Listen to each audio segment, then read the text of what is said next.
Hello friends, नमस्कार। आप सभी का स्वागत है आपके अपने चैनल वनडे एग्जाम टारगेट पर। यहाँ पर हम लोग डेली रात में 10 बजे की हमारी क्लास में जीके जीएस कवर करते हैं। जीके जीएस में आपका हर एक सब्जेक्ट कवर होता है। पूरा जीके जीएस में हर एक टॉपिक से, जीके जीएस के हर एक टॉपिक से क्वेश्चन हम करवाते हैं। ये पूरे 30 नंबर की आपकी क्लास होती है, डेली चलती है। 30 नंबर पूरा यहाँ पर इस क्लास में कवर कराया जाता है।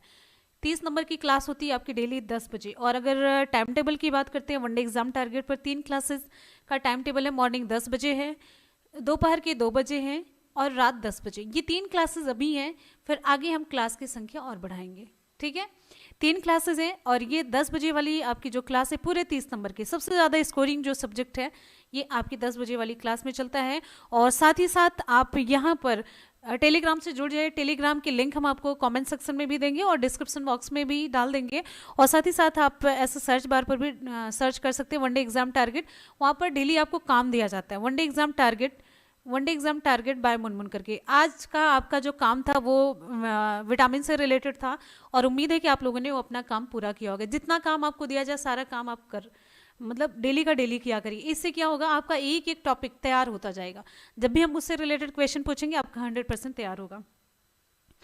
एक बार सभी स्टूडेंट फटाफट से वीडियो को शेयर करेंगे। हाँ, जल्दी से वीडियो को एक बार शेयर करेंगे आप सभी स्टूडेंट।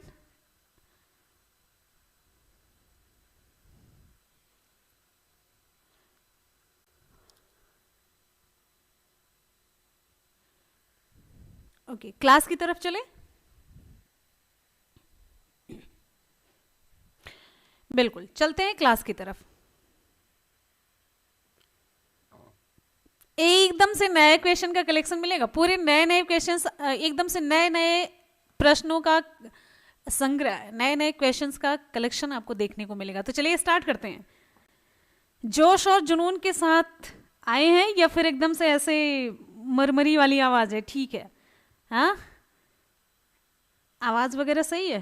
ओके, चलिए भाई क्लास को स्टार्ट करते हैं। जोश है?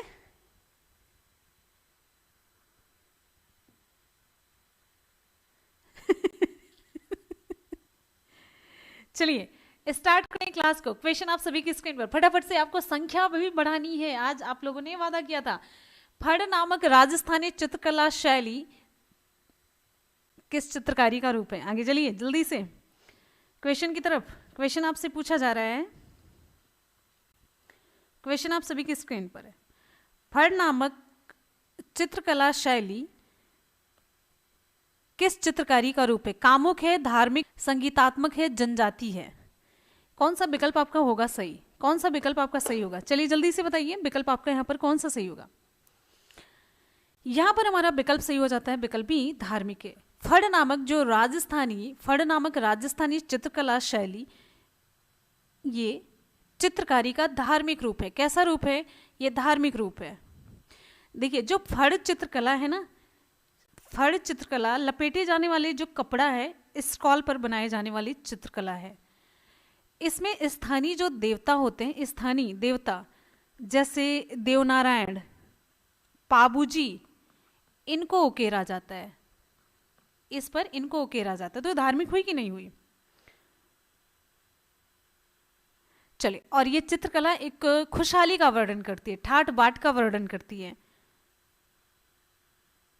आगे बढ़ते हैं, नेक्स्ट है। इनमें से कौन सी नीलगिरी पहाड़ियों की सबसे ऊंची चोटी है? इंपॉर्टेंट क्वेश्चन है और साथ ही साथ में आसान सा भी है। इनमें से कौन सी नीलगिरी पहाड़ियों की सबसे ऊंची चोटी है? डोडा बेट्टा, आरमाकोंडा, अनाईमुडी है, कलसुबाई है? चलिए जल्दी से बताइए कौन सा विकल्प आपका सही होगा। इनमें से कौन सी नीलगिरी पहाड़ियों की सबसे ऊंची चोटी है? डोडा बेट्टा, आरमाकोंडा, अनाईमुडी, कलसुबाई?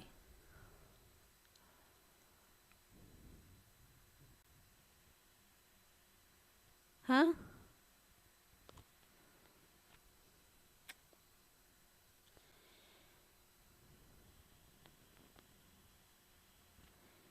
यहाँ पर हमारा विकल्प सही हो जाता है, विकल्प ए, डोडा बेट्टा। विकल्प आपका ए सही होता है, डोडा बेट्टा। इनमें से कौन सी नीलगिरी पहाड़ियों की सबसे ऊंची चोटी है? विकल्प आपका ए सही होता है, डोडा बेट्टा है। डोडा बेट्टा नीलगिरी पहाड़ियों की सबसे ऊंची चोटी है। नीलगिरी पहाड़ियां जो है पश्चिमी घाट और पूर्वी घाट, पश्चिमी घाट और पूर्वी घाट के मिलन स्थल पर नीलगिरी पहाड़ी एक गांठ के रूप में मौजूद है। जहाँ पर पूर्वी घाट और पश्चिमी घाट मिलते हैं वहाँ पर नीलगिरी पहाड़ी पाई जाती है। ठीक है, नीलगिरी पहाड़ी वहीं पर पाई जाती है। और नीलगिरी पहाड़ी अगर हम राज्य में पूछते हैं कि कहाँ कहाँ तक फैली हुई है, तो नीलगिरी पहाड़ी इधर तमिलनाडु, कर्नाटक और एक राज्य का नाम आप बताइए। तमिलनाडु, कर्नाटक और किस राज्य में फैली हुई है?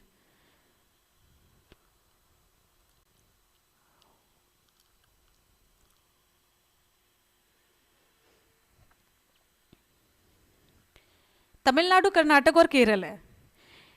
देखिए डोडा बेटा की अगर हम ऊंचाई की बात करते हैं, डोडा बेटा जो है ये इधर 2637 मीटर ऊंची है। और यहीं पर एक और इम्पॉर्टेंट क्वेश्चन बनता है, नीलगिरी के दक्षिण में, पहले तो ये जानिए यहीं पर ऊटक मंडलम या फिर ऊटी पूछा गया क्वेश्चन है, ऊटी यहीं पर स्थित है, नीलगिरी पर्वत श्रेणी पर स्थित है। ठीक है, अच्छा, नीलगिरी के दक्षिण में पश्चिमी घाट का जो विस्तार है अन्नामलाई और कार्डेमम पहाड़ी के रूप में है, ये क्वेश्चन भी पूछा गया है। और यहाँ पर एक क्वेश्चन और पूछा गया है, दक्षिण भारत की सर्वोच्च चोटी कौन सी है? दक्षिण भारत की सर्वोच्च चोटी कौन सी है? कौन सी है? यहाँ पर विकल्प में से आपको मिलेगा दक्षिण भारत की सर्वोच्च चोटी कौन सी है? डोडा बेट्टा, अरमाकोंडा, अनाईमुडी, कलसुबाई में से एक विकल्प आपका सही हो जाएगा। 100% एक विकल्प आपका हो जाएगा सही। फटाफट से हम क्वेश्चन की तरफ बढ़ेंगे। शाबाश, बिल्कुल यहाँ पर हमारा विकल्प सही हो जाएगा। अगर हम दक्षिण भारत की पूछते तो सर्वोच्च चोटी हो जाएगी, यहाँ पर विकल्प आपका सी सही होता है, अनाईमुडी है, 100% अनाईमुडी है। और अनाईमुडी चोटी की ऊंचाई की बात करती है तो 2695 मीटर है। अच्छा, अनाईमुडी किस पर्वत पर स्थित है आपको बताना है, किस पर्वत पर? चलिए हम बता देते हैं, अन्नामलाई पर्वत पर स्थित है। अच्छा, अनाईमुडी चोटी किस राज्य में स्थित है? तमिलनाडु, केरल, कर्नाटक, किस में स्थित है? चलिए जल्दी से बताइए, विकल्प हमने आपको दे दिया है। अनाईमुडी चोटी किस राज्य में स्थित है?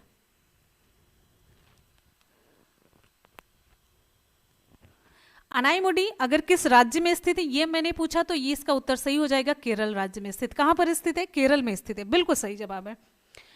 अगले क्वेश्चन की तरफ बढ़ते हैं। यहाँ पर आपको हमने नीलगिरी और साथ ही साथ में डोडा बेट्टा और अनाईमुडी से रिलेटेड बहुत सारे पॉइंट बताए जो कि एग्जाम में पूछे गए। अगला क्वेश्चन है, पुर्तगालियों द्वारा गोवा पर कब्जा कब किया गया था? पुर्तगालियों द्वारा गोवा पर कब्जा कब किया गया था? 1605, 1485, 1590 या फिर 1510 है। पुर्तगालियों द्वारा गोवा पर कब्जा कब किया गया था? विकल्प आपका कौन सा सही होगा? पुर्तगालियों द्वारा गोवा पर कब्जा कब किया गया था? बिल्कुल सही, 100% हम चलेंगे विकल्प आपके डी की तरफ। विकल्प आपका डी से हो जाता है 1510 में। पुर्तगालियों द्वारा 1510 ईस्वी में गोवा पर कब्जा किया गया था। 1509 में ये अल्फांसो डी अल्बुकर्क भारत में पुर्तगाली वायसराय बन करके आया था।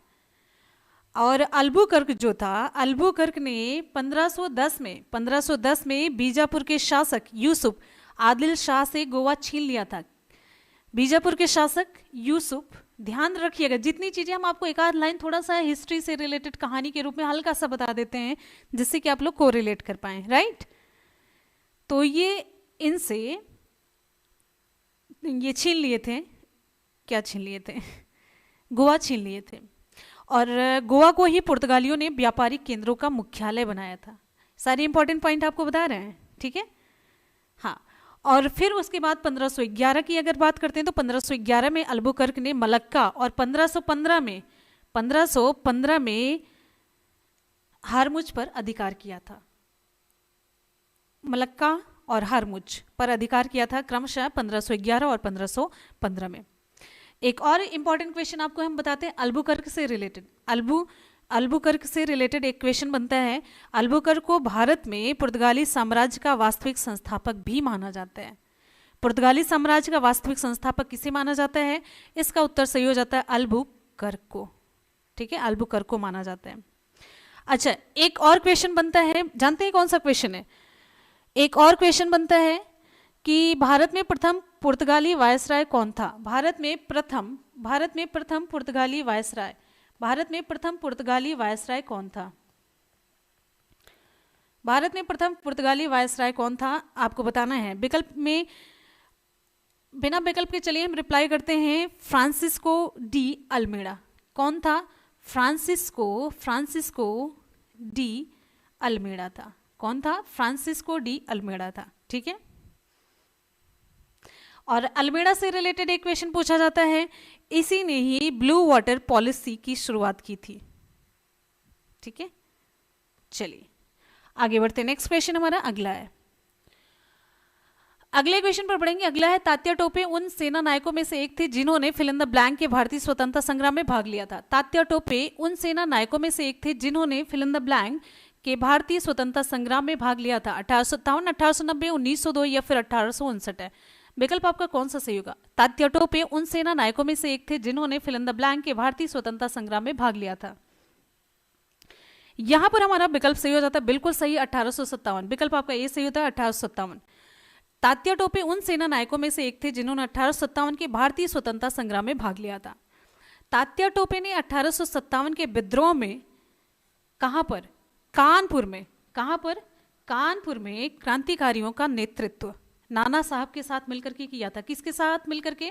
नाना साहब के साथ मिलकर के किया था। किसने? तात्या टोपे ने। राइट, ठीक है। कानपुर में सिपाही विद्रोह 1857 को वो थे कैंपबेल थे ना, कैंपबेल नामक अंग्रेज ने दबा दिया था, कैंपबेल ने। क्वेश्चन पूछा गया है। अच्छा, तात्या टोपे का मूल नाम क्या है? ये भी क्वेश्चन में पूछा गया है। तात्या टोपे का मूल नाम क्या था? पांडुरंग क्या करके था? पांडुरंग था ना? अरे पूरा नाम क्या था? अच्छा ये था, रामचंद्र पांडुरंग था ना, रामचंद्र पांडुरंग था इनका मूल नाम। और नाना साहब बाजीराव द्वितीय के दत्तक पुत्र थे। नाना साहब किसके पुत्र थे? बाजीराव द्वितीय के दत्तक पुत्र थे। और इनका नाम, मूल नाम क्या था? ये था धोंदू पंत था। ठीक है, हाँ धोंदू पंत था, बिल्कुल। चलिए आगे बढ़ते हैं। अच्छा, एक और क्वेश्चन पूछा जाता है इनसे रिलेटेड, सारे हम कंप्लीट ही करवा देते हैं। अब 1857 स्वतंत्रता संग्राम था, 1859 तक ही लीला ही पूरी। अब देखिए 1859 में तात्या टोपे को उनके एक विश्वासघाती मित्र थे जिनका नाम था मान सिंह, इन्होंने गिरफ्तार करवा दिया और ग्वालियर में उन्हें फांसी दे दी गई। ठीक है, तो दोस्ती पर आंख मूंद करके यकीन नहीं करना है। हाँ, अच्छा एक और इंपॉर्टेंट क्वेश्चन आपसे पूछेंगे, अब हम नहीं बताएंगे। 1857 के विद्रोह को भारत का प्रथम स्वतंत्रता संग्राम किसने कहा? भारत का प्रथम स्वतंत्रता संग्राम किसने कहा? भारत का प्रथम स्वतंत्रता संग्राम 1857 को किसने कहा? स्वतंत्रता संग्राम किसने कहा? विकल्प हम आपको दे देते हैं, विकल्प देते हैं। पहला है बाल गंगाधर तिलक, दूसरा है लाला लाजपत राय, तीसरा है महात्मा गांधी, चौथा है वीडी सावरकर। ये 4 ऑप्शन हमने दे दिया। अब आगे की तरफ बढ़ते हैं, अगले क्वेश्चन की तरफ। अगला क्वेश्चन है, ध्यान से देखिए, इतने सारे पॉइंट हमने आपको बताए, आप लोग एकदम से सारी चीज़ों को कॉपी पेन में नोट कर लिया करिए और इसके बाद से इसे आराम से रिवाइज किया करिए। ठीक है, चलिए आगे बढ़ते हैं। वर्ष 1937 में पहली बार किसी गांव में कांग्रेस अधिवेशन का आयोजन हुआ था। तो आपसे पूछा जा रहा है किस गांव में हुआ था? वर्ष 1937 में पहली बार किसी गांव में कांग्रेस अधिवेशन का आयोजन हुआ था। वो गांव कौन सा था? गोरखपुर, फैजपुर, चंपारण। तो 4 विकल्प तो नहीं, लेकिन 3 में से आपको मिल जाएगा। ठीक है, आगे देखिए, वर्ष 1937 में पहली बार किसी गांव में कांग्रेस अधिवेशन का आयोजन हुआ था। यहां पर हमारा विकल्प बी से हो जाता है, फैजपुर है। देखिए 1937 में फैजपुर में पहली बार किसी गांव में कांग्रेस अधिवेशन का आयोजन हुआ था। और यहां पर सबसे इंपॉर्टेंट एक क्वेश्चन ये बनता है, देखिए ये क्वेश्चन अपने आप में खुद भी इंपॉर्टेंट है, ये क्वेश्चन अपने आप में बहुत ज़्यादा इंपॉर्टेंट है। ठीक है, लेकिन अगर दूसरे इंपॉर्टेंट क्वेश्चन की यहाँ पर हम बात करते हैं तो ये है कि 1937 का जो फैजपुर कांग्रेस अधिवेशन है, इसकी अध्यक्षता किसने की थी? जानते हैं इसकी अध्यक्षता किसने की थी? चलिए बताइए आप लोग जल्दी से। महात्मा गांधी, सुभाष चंद्र बोस, पंडित जवाहरलाल नेहरू या फिर व्योमेश चंद्र बैनर्जी, किसने की थी? कौन सा विकल्प आपका सही होगा? आगे 1937 में जो फैजपुर में कांग्रेस अधिवेशन हुआ था उसकी अध्यक्षता की किसने थी? फैजपुर का जो कांग्रेस अधिवेशन है ये इसकी अध्यक्षता की थी पंडित जवाहरलाल नेहरू ने। किसने की थी? पंडित जवाहरलाल नेहरू ने की थी। ठीक है, अच्छा फिर यहाँ पर हम बात करेंगे अगले क्वेश्चन की। 1937 इंपॉर्टेंट है क्योंकि पहली बार किसी गांव में कांग्रेस अधिवेशन हुआ था, और वो गांव कौन सा था? फैजपुर था। फैजपुर 1937 में जो कांग्रेस अधिवेशन हुआ उसकी अध्यक्षता किसने की? पंडित जवाहरलाल नेहरू ने। इंपॉर्टेंट क्वेश्चन है। और साथ ही में यहाँ पर एक बहुत ही आसान सा क्वेश्चन आप लोगों के लिए, कांग्रेस का प्रथम अधिवेशन कब हुआ? कांग्रेस का प्रथम अधिवेशन कब हुआ? 85 में, 87 में, 86 में, 88 में। कहाँ पर हुआ था? मुंबई, कलकत्ता, दिल्ली, चेन्नई। विकल्प आपको मैंने दे दिया, मुंबई, दिल्ली, चेन्नई, कोलकाता। कहाँ पर हुआ था आपको बताना है। और इसकी अध्यक्षता किसने की थी? व्योमेश चंद्र बैनर्जी ने। इतना मैंने बता दिया, अब ये आपको बताना है, ठीक है। चलिए, प्रथम कांग्रेस अधिवेशन में कितने प्रतिभागियों ने भाग लिया? 70, 72, 73, 74। तो इसका जवाब जो होता है, हमने पूछा प्रथम अधिवेशन 1800 हुआ था, 1885 में हुआ था। कहां पर हुआ था? इधर ये सही हो जाता, मुंबई है। किसने अध्यक्षता की? व्योमेश चंद्र बैनर्जी ने की थी। यहीं पर एक टैग लग जाता है व्योमेश चंद्र बैनर्जी के नाम पर, कौन सा लगता है वो आप बताएंगे।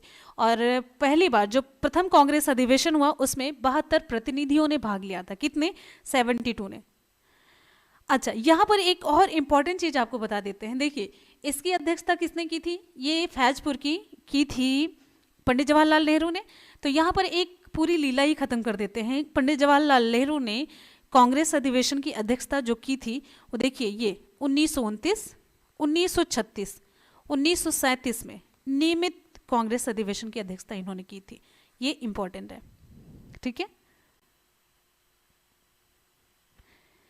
चलिए भाई, यहां पर और एक इंपॉर्टेंट चीज बता देते हैं। दादा भाई नौरोजी जो थे कांग्रेस के प्रथम पारसी अध्यक्ष थे, और साथ ही साथ में बदरुद्दीन तैयब जी, ये 1857 के मद्रास अधिवेशन की अध्यक्षता किए थे, तो कांग्रेस के प्रथम मुस्लिम अध्यक्ष थे। यहाँ पर चलते हैं भाई आगे अगले क्वेश्चन की तरफ। नेक्स्ट है, बहुत सारे क्वेश्चंस इससे रिलेटेड बनते हैं अभी। और भी एक बार मैंने अधिवेशन का ओरल टेस्ट लिया था, आपको याद है? वो ओरल टेस्ट की क्लास तो हम खुद भी भूल गए होंगे कहाँ पर है, लेकिन वो बहुत ही हिट क्लास थी। अगर आप लोग उसे देखेंगे ना तो एक बार एकदम से अधिवेशन, उससे बढ़िया आपको कोई क्लास ही नहीं लगेगी। आगे, कौन सा भारत का सबसे ऊंचा विक्ट्री टावर है? फतेहपुर बुर्ज, विक्ट्री, विजय, झूलता मीनार, विजय स्तंभ है, कुतुब मीनार है। कौन सा विकल्प आपका सही होगा? बहुत बढ़िया। एक बार सभी स्टूडेंट वीडियो को लाइक करेंगे दिल से। कौन सा भारत का सबसे ऊंचा विक्ट्री टावर है? आगे देखिए, नेक्स्ट क्वेश्चन हमारा, फतेह बुर्ज, झूलता मीनार, विजय स्तंभ या फिर कुतुब मीनार। यहां पर आते हैं सबसे ऊंचा विक्ट्री टावर। सबसे ऊंचा एक तरीके से आप कह सकते हैं विजय स्तंभ। तो विकल्प आपका यहाँ पर ए सही हो जाता है, फतेह बुर्ज है। फतेह बुर्ज भारत का सबसे ऊंचा विक्ट्री टावर है। क्वेश्चन आपको ये सारे नए मिल रहे होंगे। अब ये बताइए, फतेह बुर्ज है कहां पर? फतेह बुर्ज कहां पर है? नहीं, फतेह बुर्ज कहां पर है? ये पंजाब के मोहाली के एक है, कोई गांव है, वहां पर स्थित है ये। फतेह बुर्ज की अगर ऊंचाई की बात करते हैं 328 मीटर है। कितनी है? 328 मीटर है। अच्छा, कुतुब मीनार कहां पर स्थित है? कलकत्ता है, चेन्नई है, मद्रास है, मुंबई है। चारों में से कहां पर स्थित है? कुतुब मीनार चारों में से कहां पर स्थित है? कोई बताएगा जल्दी से? कुतुब मीनार इन चारों जगहों में से कहां पर स्थित है? या फिर इनमें से कोई नहीं? कुतुब मीनार दिल्ली में स्थित है, हाँ। और ये भारत की सबसे ऊंची मीनार है। कुतुब मीनार की ऊंचाई 238 फीट है। कुतुब मीनार की नींव किसने रखी थी? कुतुब मीनार की नींव किसने रखी थी? गुलाम वंश के शासक थे कुतुबुद्दीन ऐबक ने। किसकी स्मृति में रखी थी? कोई बता सकता है जल्दी से? कोई किसकी स्मृति में रखी है? कोई बताएगा? चलिए इसको हम बता देते हैं। कुतुब मीनार की नींव गुलाम वंश के शासक थे कुतुबुद्दीन ऐबक ने रखी सूफी संत ख्वाजा बख्तियार काकी की स्मृति में। अब आपको यहां पर बताना है, शुरुआत तो इन्होंने कर दी कुतुबुद्दीन ऐबक ने, लेकिन इसे पूरा किसने करवाया था? पूरा कराने का काम किसका था? अकबर ने कराया। अकबर ने, इल्तुतमिश ने, रजिया बेगम ने, शाहजहां ने। किसने पूरा करवाया? चलिए, आप लोगों के लिए ये क्वेश्चन था और विकल्प हमने आपको यहां पर 4 दे दिया। आगे बढ़ते हैं अगले क्वेश्चन की तरफ। नेक्स्ट है, ध्यान से देखेंगे और रिप्लाई करेंगे। एक ऐसी प्रजाति जो अपने निवास स्थान पर लंबे समय तक खोजे जाने के बाद भी नहीं पाई जा सकती, उस प्रजाति को क्या कहा जाता है? विलुप्त कहेंगे, दुर्लभ कहेंगे, असुरक्षित या फिर लुप्त प्राय कहेंगे? एक ऐसी प्रजाति जो अपने निवास स्थान पर लंबे समय तक खोजे जाने के बाद भी नहीं पाई जा सकती, उस प्रजाति को हम क्या कहते हैं? विलुप्त हो चुकी होती है। बिल्कुल बिल्कुल सही उसका जवाब होता है इल्तुतमिश है। ठीक है, यहां पर ये कौन सा, इसका सही जवाब क्या होगा? अपने निवास स्थान पर लंबे समय तक खोजे जाने के बाद भी नहीं पाई जा सकती, हम उससे कहते हैं, विकल्प आपका ए सही होता है, विलुप्त प्रजाति।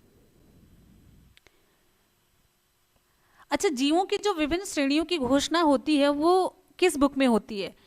Red data book, yellow data book, green data book, किस में होती है? और फटाफट से आप लोग रिप्लाई करते रहिए। शाबाश, बहुत बढ़िया, बहुत बढ़िया। विकल्प यहां पर हमारा कौन सा सही होगा? इसका सही जवाब हो जाएगा रेड डाटा बुक है। अच्छा, रेड डाटा बुक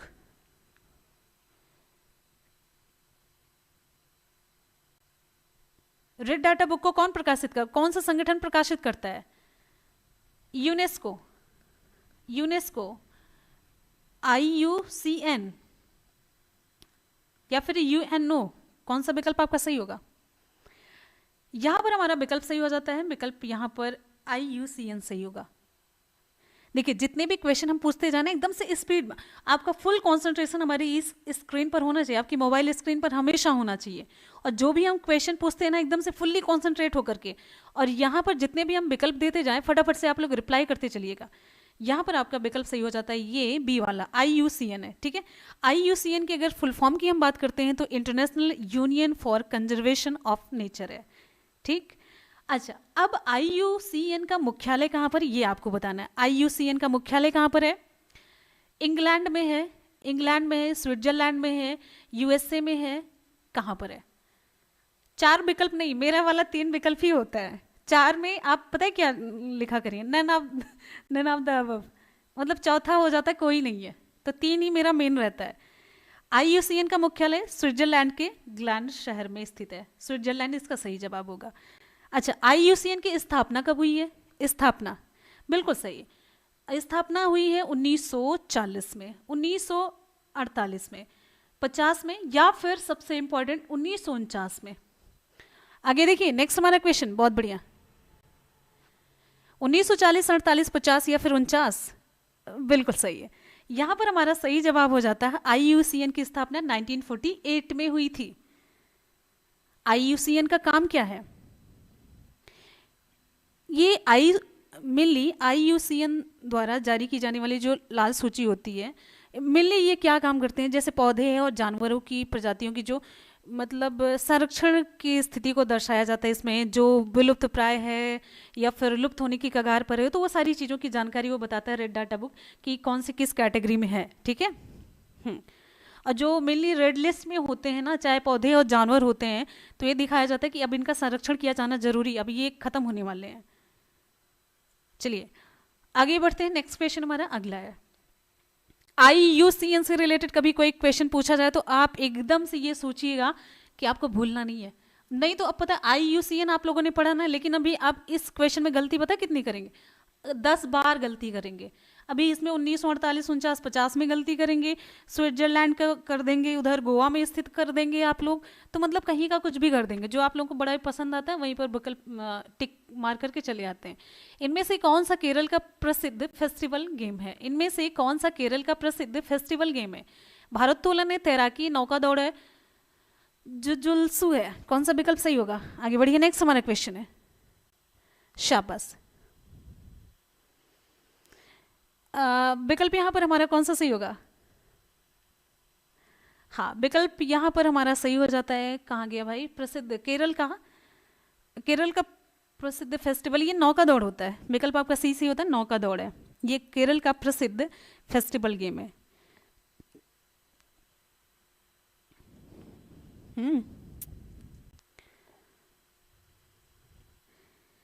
चलिए, ये ना जल महोत्सव केरल में एक जल महोत्सव मनाया जाता है, तो उसी के दौरान नौका दौड़ का आयोजन किया जाता है, तो इसके बारे में ये है। और एक केरल में ही मनाया जाता है ओणम, ओणम केरल में ही मनाया जाता है कि तमिलनाडु में मनाया जाता है? भाई कोई कंफ्यूजन दूर करिए। तमिलनाडु इसका सही जवाब है, केरल सही जवाब है, या फिर कर्नाटक सही जवाब है? ओणम का कौन सा सही जवाब है? ओणम का सही जवाब कौन सा है? ओणम कहाँ पर मनाया जाता है?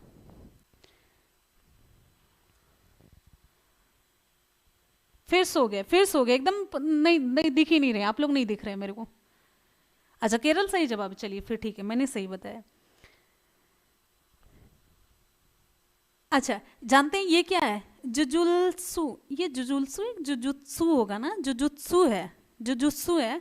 ये मार्शल आर्ट है, ये मार्शल आर्ट है। मिली martial art, Akshay Kumar martial art, अगर अक्षय कुमार आपके फेवरेट होंगे तो मार्शल आर्ट आप जानते होंगे, ठीक है। ये जापान में ज़्यादा प्रचलित है ये, और भारोत्तोलन आप समझते हैं, तैराकी आप जानते ही हैं। नेक्स्ट क्वेश्चन पर बढ़ते हैं, अगला है, इनमें से किस देश का पुराना नाम अविसीनिया है? इनमें से किस देश का पुराना नाम अविसीनिया है? चलिए जल्दी से बताइए, आगे बढ़ते हैं अगले क्वेश्चन पर।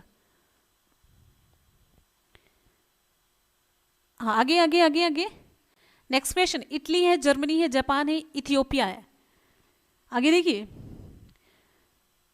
विकल्प यहां पर आपका सही हो जाता है। विकल्प आप लोग की जल्दी से रिप्लाई नहीं आई है। विकल्प आपका डी सही हो जाता है, इथियोपिया है। विकल्प डी, इथियोपिया का पुराना नाम है एबिसीनिया। अच्छा इथियोपिया कैसा देश है? अच्छा एशिया में या अफ्रीका का देश है? अफ्रीका का है ये, पता नहीं क्या ही पूछ लिए, ठीक है। अब यहां पर आगे चलिए। अच्छा इटली ये यूरोपीय देश है, इटली यूरोपीय देश है। अच्छा इटली को पता है यूरोप का भारत कहा जाता है, यूरोप का भारत कहा जाता है इटली को, यूरोप का भारत कहा जाता है, यूरोप का भारत कहा जाता है इटली को। और इटली की राजधानी क्या है? इटली की राजधानी क्या है? इटली की राजधानी, इटली की राजधानी जल्दी से बताइए, इटली की राजधानी।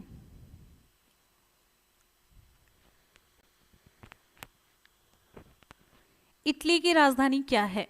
इटली की राजधानी क्या है? जल्दी से आपको बताना, हम विकल्प नहीं देंगे।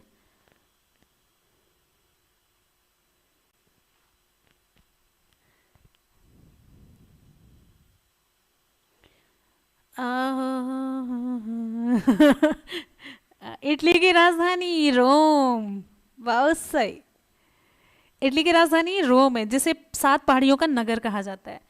चलिए यहां पर अब बताइए, जर्मनी की राजधानी क्या है? जर्मनी की राजधानी, जर्मनी की राजधानी क्या है? आ जाइए। और जापान की राजधानी क्या है? दोनों क्वेश्चन आप लोगों के लिए छोड़ के जाते हैं, जर्मनी की राजधानी और जापान की राजधानी। बहुत बढ़िया, शाबाश। हैं किसको पटकेगी? ओके बहुत बढ़िया, शाबाश। यहां पर हमारा सही जवाब हो जाता है, जर्मनी की राजधानी है, नहीं बताएंगे, बर्लिन है। हाँ जर्मनी की राजधानी बर्लिन है, और जापान की राजधानी है, आप लोग बताइएगा। चलिए बहुत आसान सा है, ज़्यादा टफ नहीं है। नेक्स्ट हमारा बड़ा ही इंटरेस्टिंग सा क्वेश्चन है, बंकिम चंद्र चट्टोपाध्याय द्वारा लिखित राष्ट्रीय गीत वंदे मातरम इनमें से किस उपन्यास का हिस्सा है? चलिए भाई जल्दी से आंख मूंद करके रिप्लाई करिए। आनंद मठ है, दुर्गेश नंदिनी, देवी चौधरानी, कपाल कुंडला। बंकिम चंद्र चट्टोपाध्याय द्वारा लिखित राष्ट्रीय गीत वंदे मातरम इनमें से किस उपन्यास का हिस्सा है? एक बार सभी स्टूडेंट वीडियो को लाइक और शेयर करेंगे भाई। हाँ जल्दी से, एक बार जल्दी से सभी बच्चे जितने भी देख रहे हैं दिल से वीडियो को लाइक करेंगे। बंकिम चंद्र चट्टोपाध्याय द्वारा लिखित राष्ट्रीय गीत वंदे मातरम इनमें से किस उपन्यास का हिस्सा? पता है क्वेश्चन हम पूरे मेहनत से तैयार करते हैं, लापरवाही के साथ नहीं, पूरे क्वेश्चन अलग अलग जितने भी आपके टॉपिक हैं पूरा कवर करने की कोशिश करते हैं। यहाँ पर हमारा विकल्प सही हो जाता है, विकल्प ए आनंद मठ। अब यहाँ से रिलेटेड सारे पॉइंट हम कवर करते हैं। बंकिम चंद्र चट्टोपाध्याय द्वारा लिखित राष्ट्रीय गीत वंदे मातरम आनंद मठ उपन्यास का हिस्सा है।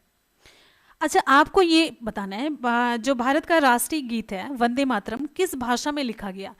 मराठी है, ध्यान से बताइएगा, ध्यान से, गलत नहीं होना चाहिए। बंगाली है, संस्कृत है, या फिर हिंदी है? कौन सा सही होगा?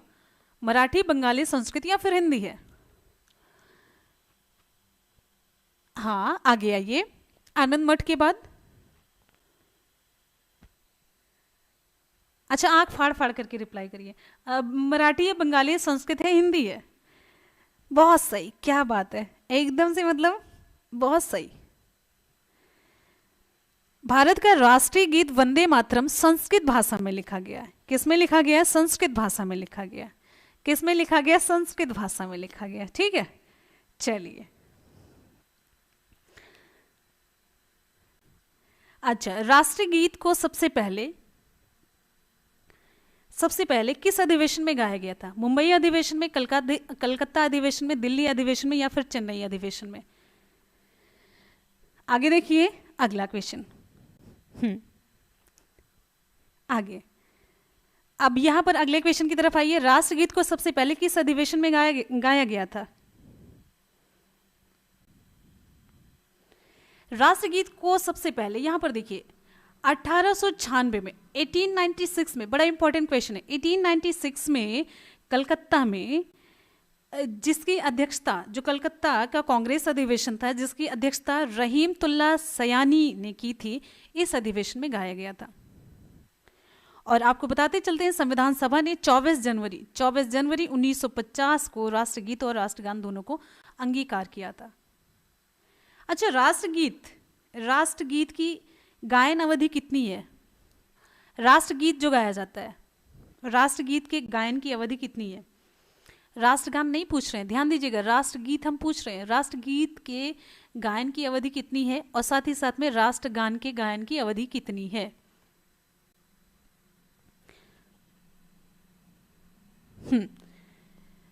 हाँ, राष्ट्रगीत की अब देखिए यहां पर हमने राष्ट्रगीत और राष्ट्रगान दोनों अलग अलग पूछा है, तो राष्ट्रगीत की सबसे पहले बताइए, राष्ट्रगीत की गायन अवधि कितनी है और राष्ट्रगान की कितनी है?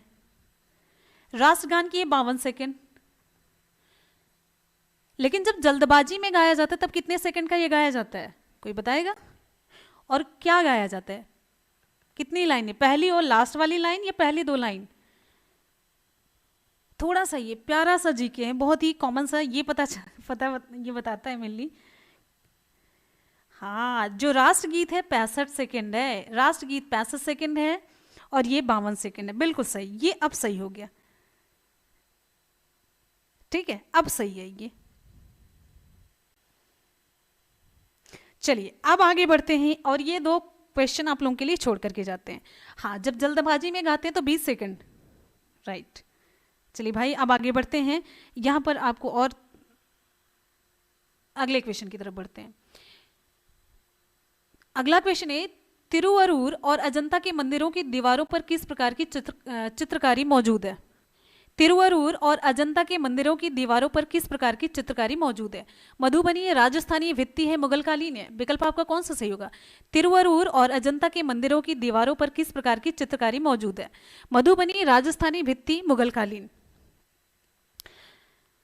यहां पर हम बढ़ेंगे विकल्प डी की तरफ, मुगलकालीन है। कौन सी है? हाँ बिल्कुल सही, 100% भित्ति चित्रकारी है, विकल्प सी सही होता है। शाबाश। इसके लिए आपको 100 में से ना 200 नंबर मिलते हैं, 100 में से 200 नंबर मिलते हैं। यहां पर हमारा सही जवाब हो जाता है भित्ति। तिरुवरूर और अजंता के मंदिरों की दीवारों पर भित्ति चित्रकारी मौजूद है। ठीक है, जो अगर हम देखिए भारतीय चित्रकला की अगर एक होता है ना कि हिस्ट्री की बात करते हैं, तो इसका जो आरंभ होता है चित्रकारी का ना, भित्ति चित्रकारी से ही स्टार्ट होता है। भित्ति मतलब जानते हैं, गांव में जो कच्ची मिट्टी की दीवारें होती हैं उसको भीत कहते हैं, भीत कहते हैं ना, तो उसी से है ये, मतलब भित्ति चित्रकारी। ठीक है, अच्छा आपको यहाँ पर और एक इंपॉर्टेंट चीज ये बता देते हैं, जो बादामी है, हाँ, एलोरा है, बाग है, अजंता है, इसमें भी भित्ति चित्रकला का ही एग्जाम्पल मिलता है। ठीक है, भित्ति चित्रकला का ही एग्जाम्पल इसमें भी मिलता है। अच्छा, यहाँ पर फिर से एक इंपॉर्टेंट क्वेश्चन बन जाता है, जो कि हर एग्जाम में पूछा जाता है, इनका भी फेवरेट होता है, तो हम लोग भी पूछा करते हैं। अजंता की गुफाएं कहाँ पर है? अजंता की गुफाएं कहाँ पर है? अजंता की गुफाएं कहाँ पर है? मध्य प्रदेश, उत्तर प्रदेश, उत्तराखंड, महाराष्ट्र? कहां पर है? जल्दी से देखिए, अजंता की गुफा कहां पर है? बिल्कुल सही, इसका सही जवाब हो जाता है महाराष्ट्र। महाराष्ट्र के किस जिले में है?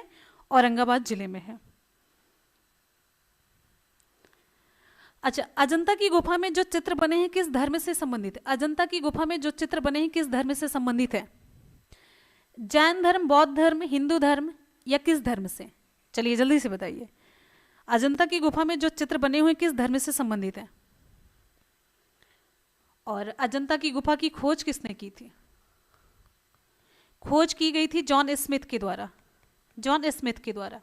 अब यहाँ पर आपको बताना किस धर्म से संबंधित है यहाँ की जो चित्र बने हुए हैं अजंता की गुफाओं में। आगे अगला क्वेश्चन, ये आप लोगों के लिए, हर क्वेश्चन में एक क्वेश्चन आप लोगों के लिए लास्ट में रहता है। गुजरात में स्थित प्रसिद्ध पेट्रोलियम साइट का नाम क्या है? गुजरात में स्थित प्रसिद्ध पेट्रोलियम साइट का नाम क्या है? बहुत बढ़िया। आगे देखिए, गुजरात में स्थित प्रसिद्ध पेट्रोलियम साइट का नाम अमरेश्वर, अंकलेश्वर, महाबलेश्वर या फिर जलेश्वर? विकल्प हम बी की तरफ बढ़ते हैं, अंकलेश्वर है। विकल्प बी सही होता है, अंकलेश्वर है। गुजरात में स्थित पेट्रोलियम साइट का नाम अंकलेश्वर है। गुजरात राज्य में इधर अंकलेश्वर और साथ ही साथ में खंभात और अंकलेश्वर महत्वपूर्ण पेट्रोलियम क्षेत्र में आते हैं। और अच्छा, एक यहाँ पर इंपॉर्टेंट क्वेश्चन ये बनता है कि भारत का पहला पेट्रोलियम क्षेत्र कौन सा है जिसकी मतलब पहले खुदाई हुई थी?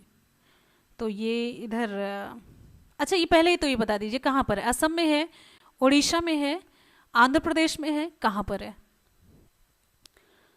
भारत का पहला जो पेट्रोलियम क्षेत्र है वो कहाँ पर है, किस राज्य में है? राज्य आप बताइए, स्थान का नाम हम बता देंगे आपको। तो ये इसका सही जवाब हो जाता है असम। असम के डिगबोई में है, असम के डिगबोई में। ये SCRT जब आपको हम पढ़ा रहे थे वहाँ पर आप एकदम से क्लियर था, कार्बन और उसके अपर रूप में इस चैप्टर में था। ठीक है, असम के डिगबोई में, जिसकी खोज 1901 में की गई थी।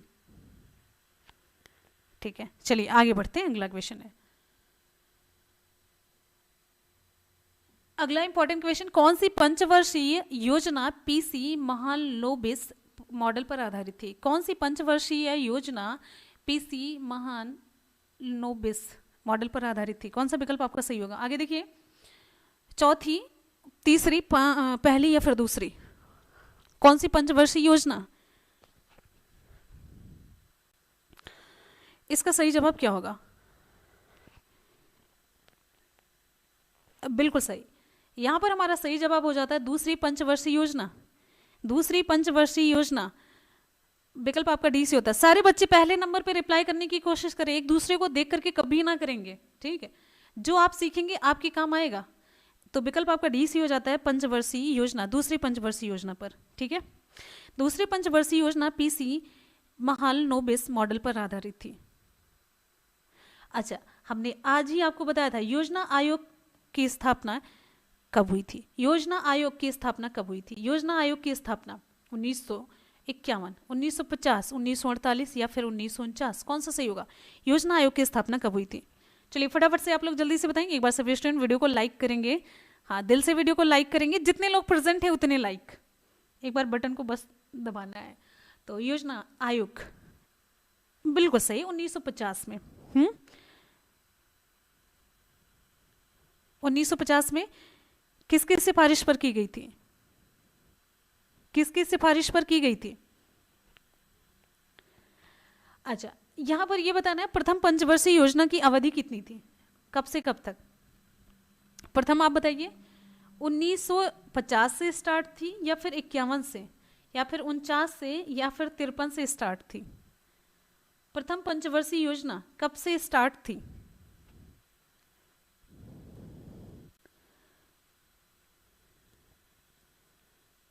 आगे देखिए,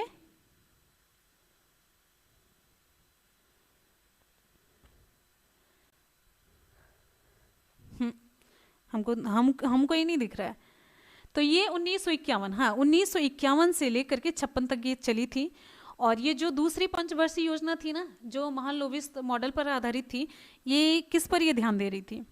ये मेनली इसका जो लक्ष्य था औद्योगिक विकास था, औद्योगिक विकास पर जोर देना था, औद्योगिक विकास पर जोर देना था। ठीक है,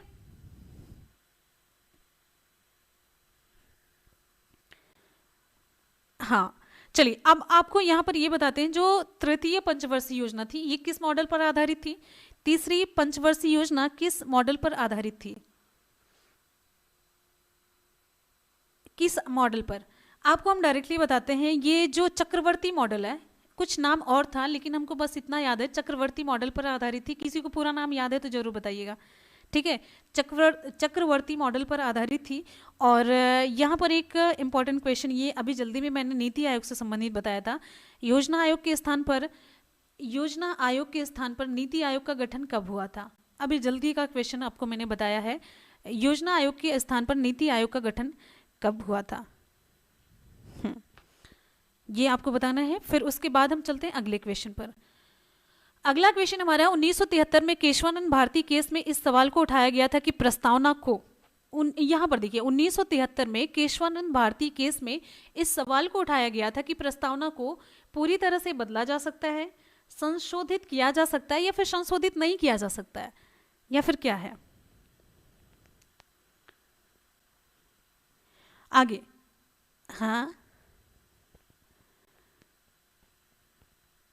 हाँ बिल्कुल बिल्कुल, संशोधित किया जा सकता है, इसका सही जवाब होता है 1973 में केशवानंद भारती केस में इसी सवाल को उठाया गया था कि प्रस्तावना को संशोधित किया जा सकता है, ठीक है। देखिए अब ये 1973 की बात है ना, इससे पहले आपको हम बताते हैं 1960 में 1960 में ये बेबाड़ी संघ मामले में सर्वोच्च न्यायालय ने यह निर्णय दिया था कि प्रस्तावना संविधान का अंग नहीं है। ये सर्वोच्च न्यायालय ने कहा था कि प्रस्तावना संविधान का अंग नहीं है, अतः विधायिका इसमें संशोधन नहीं कर सकती है। फिर उसके बाद से केशवानंद भारती बनाम केरल राज्यवाद में, आपको पता है ना, केशवानंद भारती बनाम केरल राज्यवाद, इसमें सर्वोच्च न्यायालय की 13 सदस्यीय पीठ ने यह निर्णय दिया कि प्रस्तावना संविधान का ही भाग है। देखिए एकदम से लाइन टू लाइन आपको बता रहे हैं, एकदम से क्लियर। 1960 में ये बात हुई कि ये संविधान का भाग नहीं, तो इसलिए इसमें संशोधन नहीं किया जा सकता। लेकिन फिर उसके बाद से केशवानंद भारती बनाम केरल राज्यवाद में सर्वोच्च न्यायालय की 13 सदस्यीय पीठ ने यह निर्णय दिया कि प्रस्तावना संविधान का एक भाग है, अतः विधायिका इसमें संशोधन कर सकती है, परंतु मूल विशेषताओं में संशोधन नहीं किया जा सकता। इस बात को ध्यान रखिएगा, ठीक है। अच्छा, यहां पर एक क्वेश्चन और पूछा गया है जो केशवानंद भारतीवाद है, इसमें संविधान के मूल ढांचे को परिभाषित भी किया गया है। तभी वही बताया कि मूल ढांचा ये है और इसमें संशोधन नहीं किया जा सकता। बिना परिभाषित किए तभी वो क्लियर नहीं हो पाया ना, तो क्लियर करके बताया कि इसमें संशोधन नहीं किया जा सकता है। अच्छा ये बताइए, संविधान का दर्शन किसे कहा जाता है? संविधान का दर्शन किसे कहा जाता है? संविधान का दर्शन किसे कहा जाता है? संविधान का दर्शन किसे कहा जाता है? प्रस्तावना है, मौलिक अधिकार है, नीति निर्देशक तत्व है, कौन सा है? कौन सा विकल्प आपका सही होगा? देखिए जो भी आप पढ़िए ना, कॉन्सेप्ट एकदम से क्लियर हो जाना चाहिए। क्वेश्चन भागने के चक्कर मत पड़िएगा, ये सारे क्वेश्चन ही आपके बताए जा रहे हैं। तगड़ा कॉन्सेप्ट बना लीजिए, एकदम से तगड़ा कॉन्सेप्ट बनना चाहिए। बिल्कुल सही, आप लोगों को पता है क्योंकि हम प्रस्तावना की बात कर रहे हैं, तो प्रस्तावना ही इसका सही जवाब होगा। संविधान का दर्शन प्रस्तावना को कहते हैं। अच्छा, यहां पर आप बता सकते हैं कि प्रस्तावना को संविधान का परिचय पत्र किसने कहा है? विकल्प हम आपको दे देंगे। संविधान का परिचय पत्र, देखिए प्रस्तावना को संविधान का परिचय पत्र कहा गया है। संविधान का परिचय पत्र किसने कहा है? हम आपको विकल्प दे देते हैं। परिचय पत्र किसने कहा है? विकल्प में जवाहरलाल नेहरू, एडोल्फ हिटलर, पालकी वाला, लकड़ा वाला। विकल्प 4 मैंने आपको दे दिए, 4 विकल्प दे दिए। आप लोग कमेंट करिएगा। अगले क्वेश्चन पर बढ़ते हैं। नेक्स्ट है भारत छोड़ो आंदोलन के दौरान, भारत छोड़ो आंदोलन के दौरान अरुणा आसफ अली ने फिल इन द ब्लैंक राष्ट्रीय कांग्रेस का झंडा कहां पर फहराया था? भारत छोड़ो आंदोलन के दौरान अरुणा आसफ अली ने फिल इन द ब्लैंक राष्ट्रीय कांग्रेस का झंडा फहराया। नई दिल्ली, गोवा, कलकत्ता, मुंबई। बिल्कुल बिल्कुल, एक बार सभी स्टूडेंट जोरदार तरीके से वीडियो को लाइक और शेयर करेंगे। भाई बहुत बढ़िया, आप लोगों की रिप्लाई बहुत सही आ रही है। पता है लगभग अगर हम पूरा परसेंटेज की बात करते हैं 100 में से लगभग आप लोग की 90% की रिप्लाई सही है। कुछ बच्चों की जा रही है 99% तक, लेकिन हम अगर एवरेज निकालेंगे तो इतना ही है। आगे यहां पर हमारा विकल्प सही हो जाता है, मुंबई है। विकल्प डी आपका सही होता है, मुंबई है। भारत छोड़ो आंदोलन के दौरान अरुणा आसफ अली ने मुंबई में राष्ट्रीय कांग्रेस का झंडा फहराया था। अरुणा आसफ अली का नाम इससे भी जुड़ता है, ये भारत छोड़ो आंदोलन से भी जुड़ी थी ये। और भारत छोड़ो आंदोलन का प्रस्ताव कब पास किया गया था? 1942, 41, 40, 48। और आगे इधर जुड़ता है 8 अगस्त, और 8 अगस्त सब में जोड़ दीजिए। हाँ कोलकाता, कोई बात नहीं, कोलकाता मुंबई के बगल ही तो है कि नहीं है? थोड़ा सा इधर, ये कोलकाता इधर है और मुंबई उधर है, पूरब पश्चिम का ही तो आंकड़ा है बस, और कुछ नहीं, खाली दिशा ही तो बदली है। 8 अगस्त 1942 सही जवाब हो जाता है। भारत छोड़ो आंदोलन का आलेख तैयार किसने किया था? गांधी जी ने, या फिर सुभाष चंद्र बोस, या फिर जवाहरलाल नेहरू? तीनों में से एक ने तैयार किया था। भारत छोड़ो आंदोलन का जो आलेख था, आलेख प्रस्ताव, ये किसने तैयार किया था? किसने तैयार किया था? जल्दी से बताइए। अब ये बहुत ही आसान सा, लेकिन इसकी रिप्लाई एकदम से, हाँ इसमें गांधी जी ने तैयार किया था। चलिए,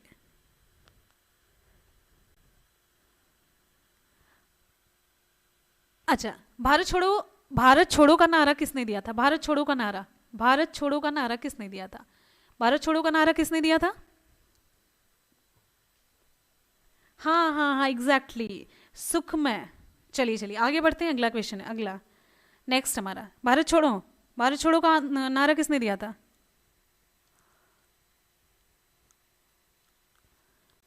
चलिए भाई आगे हम बढ़ते हैं, आप लोग ये बताते रहिएगा नारा किसने दिया। एकात्मक राज्यों में फिल इन द ब्लैंक सरकार सभी सरकारी कार्य करती है। एकात्मक राज्यों में फिल इन द ब्लैंक कौन सी सरकार सभी सरकारी कार्य करती है? अंतर्राष्ट्रीय, केंद्र, स्थानीय, राज्य। आगे देखिए, एकात्मक राज्यों में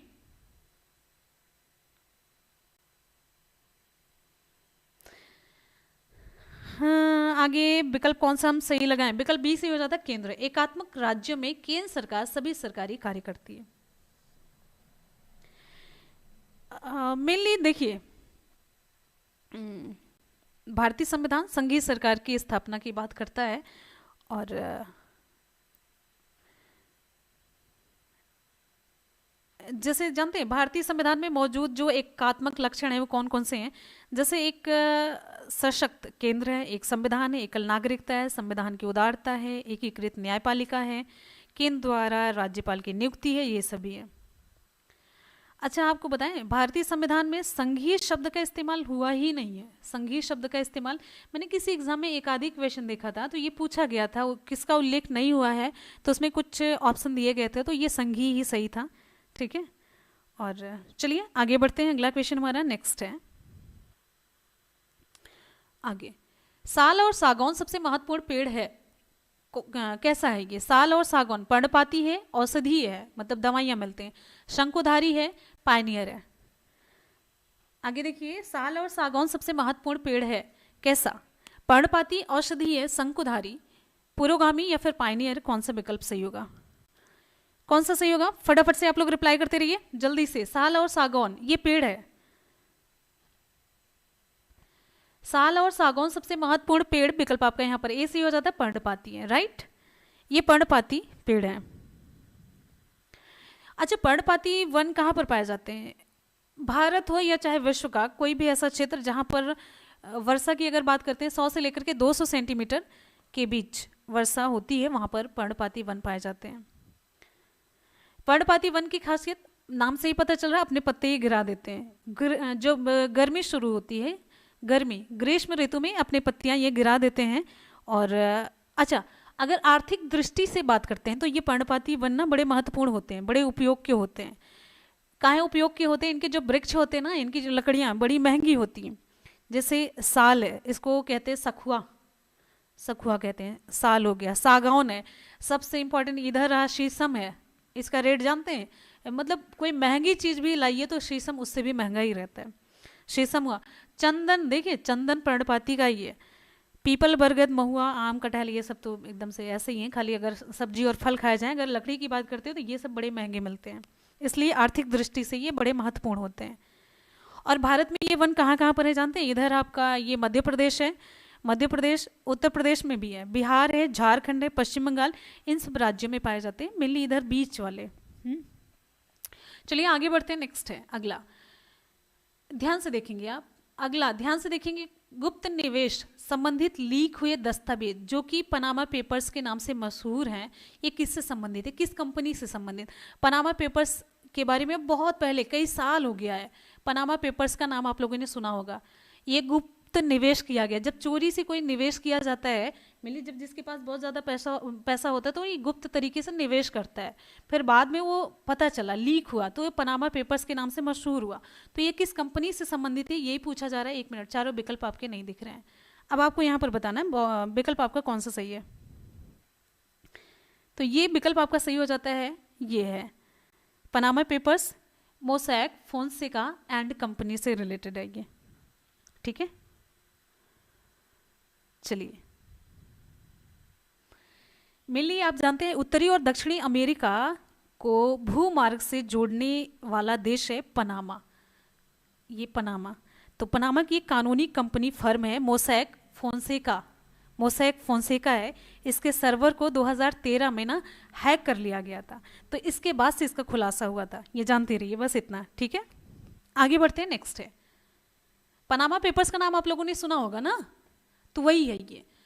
क्वेश्चन अगला है, अहमदनगर की किस रानी ने सम्राट अकबर के खिलाफ युद्ध लड़ा था।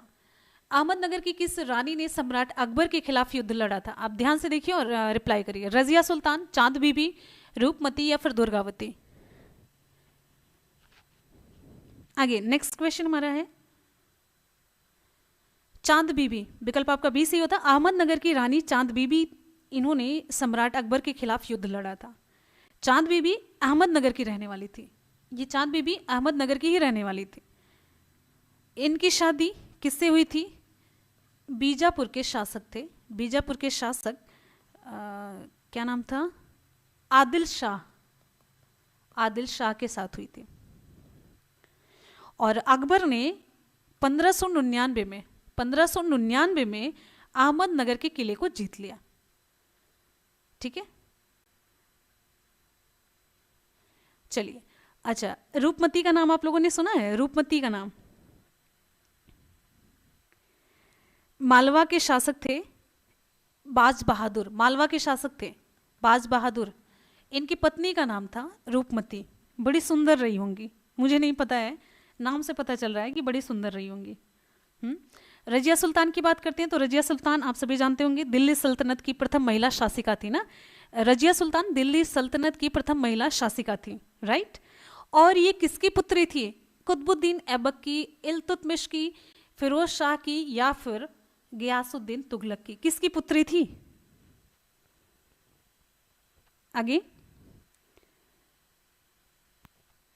किसकी पुत्री थी, बहुत आसान सा क्वेश्चन पूछा है। इनसे रिलेटेड एक टैग ये जुड़ता है रजिया सुल्तान, यही कि रजिया सुल्तान दिल्ली सल्तनत की पहली महिला शासिका थी, ठीक है। अच्छा, यहाँ पर आप ये बताइए अकबर का जो अंतिम विजय अभियान था कब था। 1601, 1605, 1602 में। चलिए आपको हम बताते हैं, जो अकबर का अंतिम विजय अभियान था 1601 में असीरगढ़ का विजय अभियान था। ध्यान रखिएगा, क्वेश्चन पूछा गया असीरगढ़ का विजय अभियान, असीरगढ़ का विजय अभियान माना जाता है अकबर का अंतिम विजय अभियान, ठीक है। चलिए आगे बढ़ते हैं नेक्स्ट क्वेश्चन की तरफ। अच्छा, ये बताइए आप लोगों को क्वेश्चन का कलेक्शन कैसा लग रहा है, बढ़िया लग रहा है कि नहीं लग रहा है। चलिए आगे बढ़ते हैं नेक्स्ट क्वेश्चन की तरफ। अगला क्वेश्चन, किस भारतीय शहर के अंतर्राष्ट्रीय हवाई अड्डे का नाम डॉक्टर भीमराव अंबेडकर के नाम पर रखा गया। किस भारतीय शहर के अंतर्राष्ट्रीय हवाई अड्डे का नाम डॉक्टर भीमराव अंबेडकर के नाम पर रखा गया। नागपुर है, पुणे है, हैदराबाद है, रांची है। विकल्प कौन सा सही होगा। किस भारतीय शहर के अंतर्राष्ट्रीय हवाई अड्डे का नाम डॉक्टर भीमराव अंबेडकर के नाम पर रखा गया। बिल्कुल सही जवाब है, हाँ, नागपुर, पुणे, हैदराबाद, रांची, बिल्कुल। आगे ध्यान से देखिए और रिप्लाई करिए। विकल्प आपका यहाँ पर ए सही हो जाता है, नागपुर है। तुक्का मारिए, तुक्का मार। हाँ, यहाँ पर विकल्प आपका ए सही होता है, नागपुर। नागपुर शहर के अंतर्राष्ट्रीय हवाई अड्डे का नाम डॉक्टर भीमराव अंबेडकर के नाम पर रखा गया है। अच्छा, ये बताइए ऑरेंज सिटी के नाम से किसे जाना जाता है। ऑरेंज सिटी के नाम से किसे जाना जाता है। नागपुर को, इंदौर को, गोवा को, जयपुर को, कौन सा सही होगा।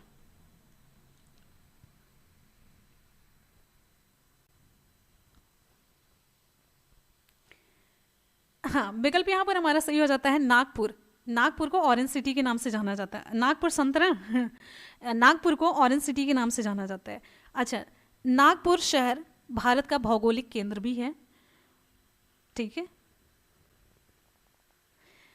एक बड़ा ही इंटरेस्टिंग सा क्वेश्चन आपको बताना है। देश का शून्य मील पत्थर, शून्य मील पत्थर, शून्य मील, 0 माइल पत्थर, 0 माइल पत्थर कहाँ पर स्थित है? चलिए, नागपुर, गोवा, हैदराबाद, इंदौर, कहाँ पर है?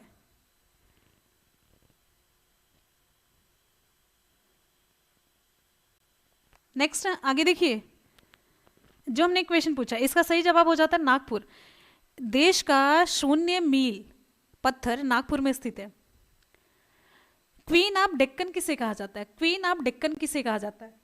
क्वीन ऑफ डेक्कन, ध्यान से देखिए, queen of Deccan, queen of Deccan किसे कहा जाता है? क्वीन ऑफ डेक्कन किसे कहा जाता है? विकल्प में ये चारों हैं, नागपुर, पुणे, हैदराबाद, रांची। आगे देखिए, नेक्स्ट हमारा क्वेश्चन, अभी आप लोग नागपुर पर टिके हैं और संतरा आम अमरूद खा रहे हैं। आगे बढ़िए, नेक्स्ट है क्वीन ऑफ डेक्कन, नागपुर, पुणे, हैदराबाद, रांची, कौन सा सही होगा? एन नकलची, देखिए, queen of Deccan, queen of Deccan Pune, विकल्प ये पुणे सही हो जाएगा। निजाम का शहर किसे कहते हैं? निजाम का शहर, निजाम का शहर किसे कहते हैं? निजाम का शहर किसे कहते हैं? नागपुर, पुणे, हैदराबाद, रांची, विकल्प आप सभी के सामने, जल्दी से बताइए, फटाफट से और जल्दी।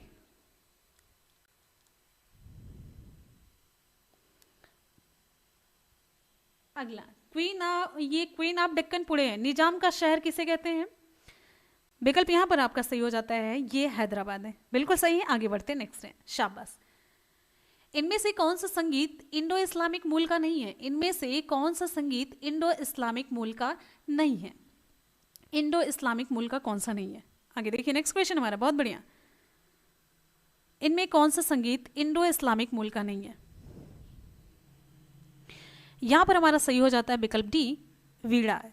वीणा संगीत वाद्य यंत्र इंडो इस्लामिक मूल का नहीं है। देखिए, यहां पर ये बताइए, सितार का आविष्कारक किसे कहा जाता है? सितार का आविष्कारक, ये क्वेश्चन पूछा गया है। सितार का आविष्कारक अकबर, अमीर खुसरो, फिरोज शाह या फिर बलबन, कौन सा सही होगा? सितार का आविष्कारक, हाँ, वीणा। मेनली हिंदू में देखिए, सरस्वती और नारद वीणा के वादक देव हैं। वीणा में सामान्यतः 4 तार होते हैं। आगे अगला है अमीर खुसरो, बिल्कुल सही, इसका सितार के आविष्कारक हैं अमीर खुसरो है, ठीक है। चलिए आगे बढ़ते हैं, नेक्स्ट है संयुक्त राष्ट्र के संबंध में संक्षिप्त नाम यूपीयू का पूर्ण रूप क्या है? यूपीयू, यूपीयू का पूर्ण रूप आपको बताना है। यूपीयू का पूर्ण रूप आपको बताना है क्या है? चलिए, यूपीयू संयुक्त राष्ट्र के संबंध में है ये, इसलिए ये बता दिया गया कि यूपीयू का पूर्ण रूप क्या है। यूनिवर्सल पोस्टल यूनियन, ये रहा विकल्प आपका डी, यूनिवर्सल पोस्टल यूनियन है, इसका फुल फॉर्म है यूनिवर्सल पोस्टल यूनियन है। यूपीयू का गठन हुआ था 1874 में, हुआ था 1874 में। यूपीयू का मुख्यालय कहाँ पर है? स्विट्जरलैंड के बर्न में है, स्विट्जरलैंड के बर्न में है इसका मुख्यालय। अच्छा, अब ये आपके मन में सवाल उठ रहा होगा कि इसका काम क्या है। ये मेनली यूपीयू, देखिए ये संयुक्त राष्ट्र का है तो अंतर्राष्ट्रीय इसमें जरूर जुड़ेगा, तो अंतर्राष्ट्रीय डाकों के आदान प्रदान को ये मतलब हैंडल करता है और अंतर्राष्ट्रीय डाक सेवाओं के लिए दरों को तय करता है, कितनी दर से कैसे क्या होगा। बात समझ आई? अंतर्राष्ट्रीय जो डाक है उसको ये उसकी व्यवस्था करता है, पूरा इसके दर को फिक्स करता है, मतलब ये पूरा कामकाज देखता है, ठीक है। चलिए आगे बढ़ेंगे अगले क्वेश्चन की तरफ। नेक्स्ट है अगला, निम्नलिखित में से किसके कारण काला आजार नामक रोग होता है? साइंस के क्वेश्चंस, निम्नलिखित में से किसके कारण काला आजार नामक रोग होता है? प्रोटोजोआ, जीवाणु, विषाणु या फिर कवक है? बिल्कुल, बहुत बढ़िया। अगले क्वेश्चन की तरफ, शाबाश। निम्नलिखित में से किसके कारण काला आजार नामक रोग होता है? प्रोटोजोआ, जीवाणु, विषाणु या फिर कवक है? आगे देखते हैं, नेक्स्ट है अगले क्वेश्चन की तरफ। काला आजार, बिल्कुल विकल्प यहाँ पर हमारा ए सही हो जाता है, प्रोटोजोआ। प्रोटोजोआ के कारण काला आजार नामक रोग होता है। अच्छा, काला आजार रोग का कारक क्या है? कारक मतलब किसकी वजह से होता है? प्लाज्मोडियम है, प्लाज्मोडियम है, क्लास्ट्रीडियम है, क्लास्ट्रीडियम, ठीक है, और लिशमैनिया है, लिशमैनिया, लिशमैनिया, या फिर क्या है? बस इतना, तीन में से आप बताइए। आगे शांति से सभी लोग रिप्लाई कर रहे हैं। हाँ, इसका सही जवाब हो जाता है लिशमैनिया। ये जो कारक है लिशमैनिया है। अब ये बताइए किसके काटने से ये फैलता है? ये देखिए कारक है, लेकिन काटने से किसके फैलता है? मक्खी, ध्यान से देखिए, मच्छर या छिपकली, कौन सा सही होगा? ध्यान से आप बताइए, ये किसके काटने से फैलता है? इसका सही जवाब हो जाता है ये मक्खी के काटने से फैलता है। अब मक्खी का नाम क्या है? Cute fly, sand fly, dirty fly, कौन सा सही होगा? किस मक्खी के काटने से फैलता है?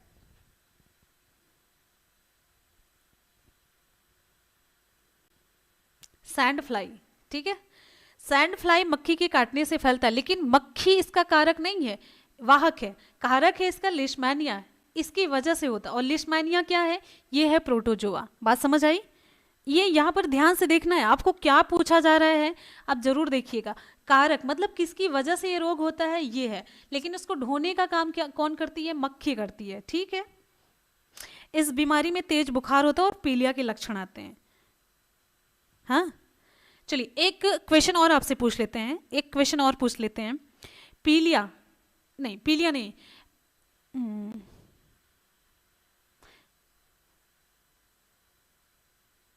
सिफिलिस किसकी वजह से होता है? सिफिलिस किसकी वजह से होता है? और सारे हमने आपको पढ़ा दिए, सिफिलिस हुआ, गोनेरिया हुआ, ये किसकी वजह से होने वाले रोग है? चलिए, जीवाणु है, जीवाणु, जीवाणु है, विषाणु है, तो आप लोग पीसीएस से कम थोड़ी ना पढ़ रहे। जीवाणु है, विषाणु है, प्रोटोजोआ है। ये क्वेश्चन ना जग जाहिर टाइप वाला होता है ऐसा। अभी जैसे ये पूछ लिया गया, और बहुत सारे कुछ और भी, निद्रा रोग है, ये भी खूब पूछा जाता है, हर एग्जाम में पूछा जाता है। जीवाणु, विषाणु, प्रोटोजोआ, किसकी वजह से होता है ये? Syphilis, gonorrhoea. बहुत सही भाई, मुझे लगा आप लोग नहीं बता पाएंगे। 100% ये जीवाणु है, शाबाश। इसका सही जवाब हो जाता है जीवाणु है। मेनिनजाइटिस किसकी वजह से होता है? ये आप लोगों के लिए क्वेश्चन छोड़ के जाते हैं। मेनिनजाइटिस किसकी वजह से होता है? मेनिनजाइटिस, मेनिनजाइटिस एक कवरिंग होती है खोपड़ी की। निम्नलिखित में से कौन सा पशु हार्मोन है? निम्नलिखित में से कौन सा पशु हार्मोन है? Cytokinin, gibberellin, auxin, insulin. पशु हार्मोन कौन सा है? Cytokinin, gibberellin, auxin, insulin. कौन सा विकल्प सही होगा?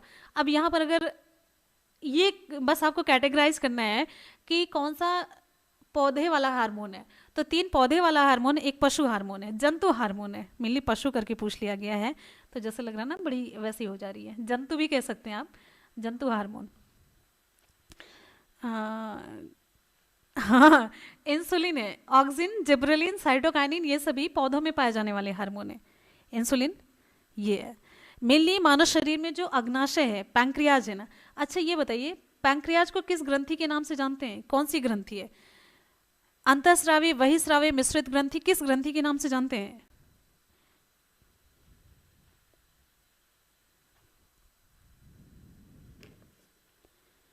शिवा अभी ना, अभी एकदम से ब्लॉक करेंगे और उठा के क्लास के बाहर फेंकेंगे। सही बता रहे हैं, एकदम शांति से क्लास करना है तो करिए, नहीं तो एकदम चुपचाप ये चुप फुप पता नहीं क्या शुरू कर देते हो, बिल्कुल नहीं होना चाहिए। सभी बच्चे शांति से पढ़ रहे हैं।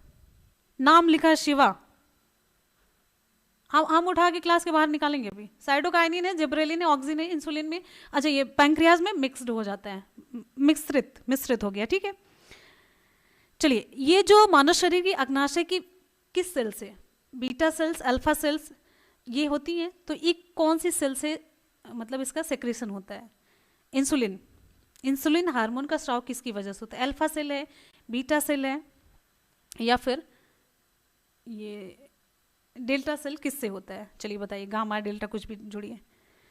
तो इसका सही जवाब होता है बीटा सेल से। मानव शरीर में अग्नाशय की जो बीटा सेल्स होती हैं वहां से इंसुलिन हार्मोन का स्रावण होता है, ध्यान रखिएगा बीटा सेल से।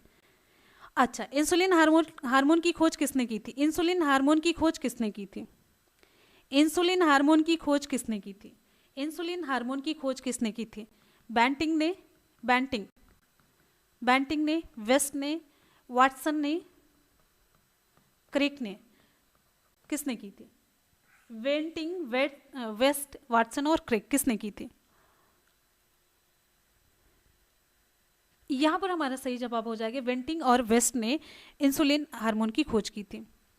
इंसुलिन का मेन काम क्या होता है? जैसे आप देखते होंगे जब किसी को मधुमेह हो जाता है तो ये होता है कि इंसुलिन बढ़ गया है, तो इंसुलिन का क्या काम होता है? रक्त में ग्लूकोज की मात्रा को नियंत्रित करना। क्या काम होता है? ग्लूकोज की मात्रा को नियंत्रित करना। क्या होता है? मेनली इंसुलिन का काम है रक्त में ग्लूकोज की मात्रा को नियंत्रित करना, ठीक है। अच्छा, अब यहाँ पर हम दूसरे इधर जगह है, चलिए ये इसका क्या काम होता है? ग्लूकोज की मात्रा को नियंत्रित करना। वैसे रक्त में ग्लूकोज की मात्रा होती कितनी है? 80 से लेकर के 120 मिलीग्राम प्रति 100 ml होती है, ठीक है, ये जानते रहिएगा ध्यान से। अब ये कंडीशन यहाँ पर देखिए, रक्त में जब इंसुलिन की कमी हो जाती है, जब इंसुलिन की कमी होती है तब क्या होता है? इंसुलिन की कमी जब हो जाती है तब हमारे शरीर में ग्लूकोज की मात्रा बढ़ जाती है, और यही नहीं होना चाहिए। जब इंसुलिन का स्रावण, मेन ये इंसुलिन के स्रावण पर डिपेंड करता है। इंसुलिन का स्रावण कम हुआ, इंसुलिन का स्रावण जब कम हुआ तो शरीर में ग्लूकोज की मात्रा बढ़ जाती है, यही नियंत्रित करता है। जब इसकी मात्रा सही रहती है तो ग्लूकोज की मात्रा कम रहती है, तो यही ग्लूकोज की मात्रा का बढ़ना ही क्या कंडीशन होता है? डायबिटीज, मधुमेह रोग हो जाता है। अब यहाँ पर एक चीज और आपको बता देते हैं, जब इंसुलिन की अधिकता हो जाती है, जब इंसुलिन की अधिकता हो जाती है तब हम इसे कहते हैं, एक बीमारी होती है जिससे कहते हैं हाइपोग्लाइसीमिया। क्या कहते हैं? ध्यान से देख लीजिएगा, हाइपोग्लाइसीमिया कहते हैं, हाइपोग्लाइसीमिया कहते हैं, हाइपोग्लाइसीमिया कहते हैं। कब? जब इंसुलिन की मात्रा बढ़ जाती है, राइट।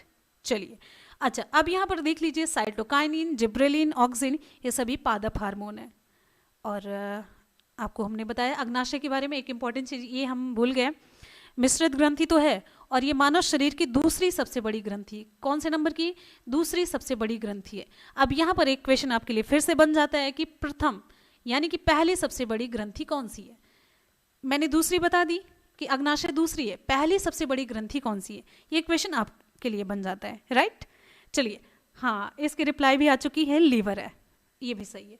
आगे बढ़े, बिल्कुल। अब यहाँ पर आप ये देख लीजिएगा, उम्मीद है कि सारा कॉन्सेप्ट आपका इंसुलिन से रिलेटेड कंप्लीट हो चुका होगा, जो जो भी मेरे दिमाग में आता गया ना, ये सारी चीज़ें आप लोग अगर नोट्स बनाएंगे तो बहुत ही बेहतर होगा, बहुत ही बेहतर होगा। आगे बढ़ते, नेक्स्ट है हमारा अगला क्वेश्चन आप सभी के लिए। अगले क्वेश्चन पर बढ़ेंगे। अगला क्वेश्चन ध्यान से देखिए, संयुक्त राष्ट्र के, ये रिपीट हो चुका शायद, कोई बात नहीं, आगे बढ़ते, नेक्स्ट है। एमएस डॉस एक ऑपरेटिंग सिस्टम है, एमएस डॉस एक ऑपरेटिंग सिस्टम है जिसमें होता है क्या? एमएस डॉस, अब देखिए सारे सब्जेक्ट में हम इसे तो छोड़ नहीं सकते ना, तो कंप्यूटर है। एमएस डॉस एक ऑपरेटिंग सिस्टम है जिसमें क्या होता है?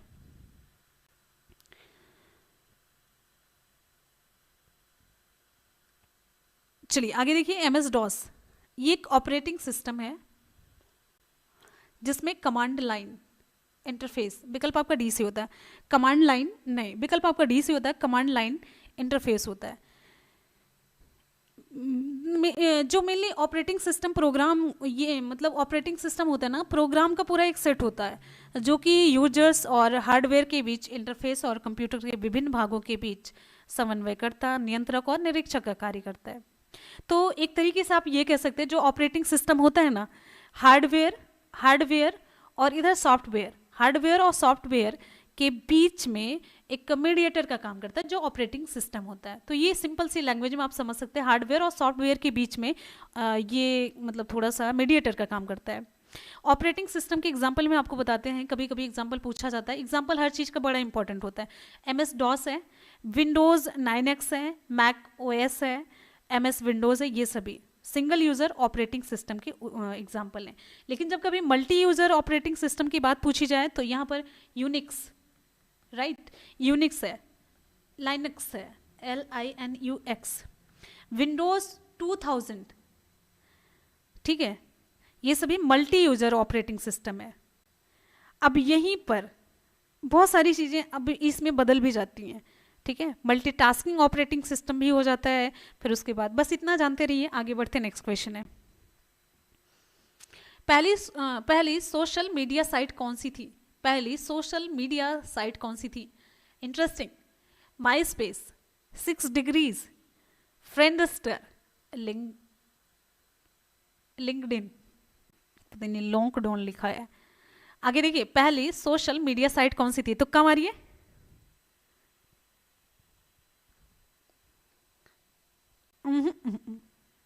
ये 6 डिग्रीज, विकल्प आपका 20 ही होता है।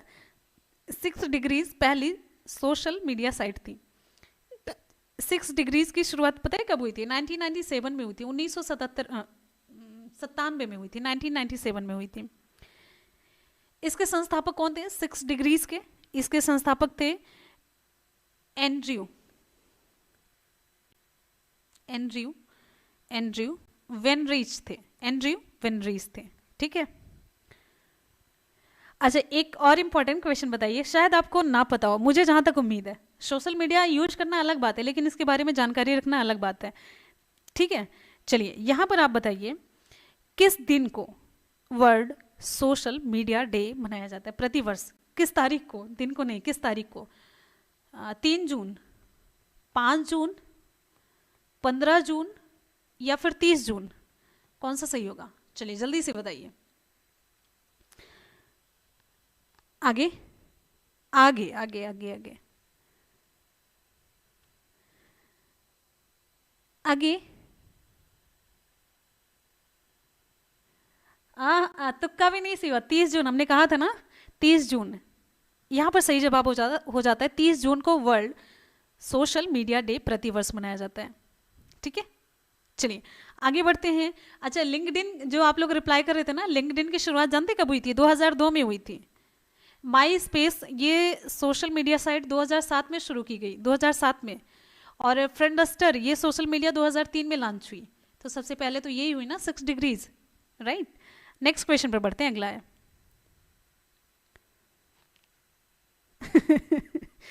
अगला आगे देखेंगे, बड़ा इंपॉर्टेंट सा क्वेश्चन। निम्नलिखित में से क्या केवल पादप कोशिकाओं में पाया जाता है? क्वेश्चन है, निम्नलिखित में से क्या केवल पादप कोशिकाओं में पाया जाता है? गोल्जी का है, माइटोकॉन्ड्रिया है, प्लास्टिड है, न्यूक्लियस है। Golgi, apparatus, mitochondria, plastids, nucleus. इसका सही जवाब हो जाता है अगला। यहाँ पर विकल्प आपका सही हो जाता है केवल पादप कोशिकाओं में।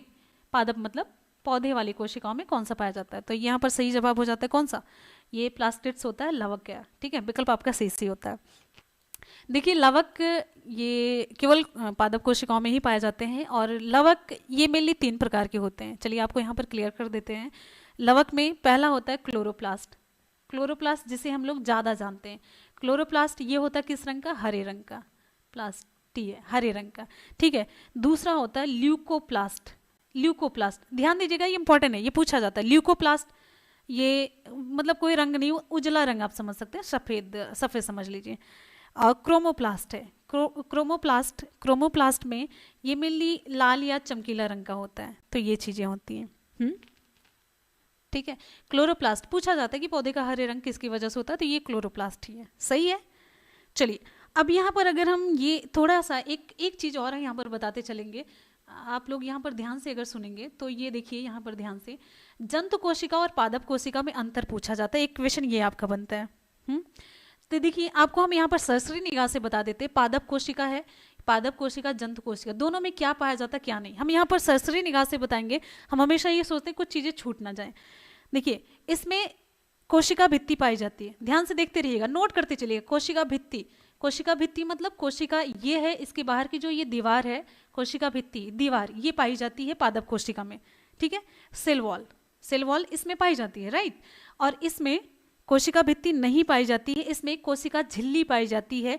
कोशिका झिल्ली हिंदी में कहते हैं, अंग्रेजी में कहते हैं प्लाज्मा मेम्ब्रेन, जो कि दोनों में ही पाई जाती है, ठीक है। अब यहाँ पर देखेंगे लवक, लवक यानी कि प्लास्टिड्स इसमें पाए जाते हैं, प्लास्टिड्स इसमें पाए जाते हैं।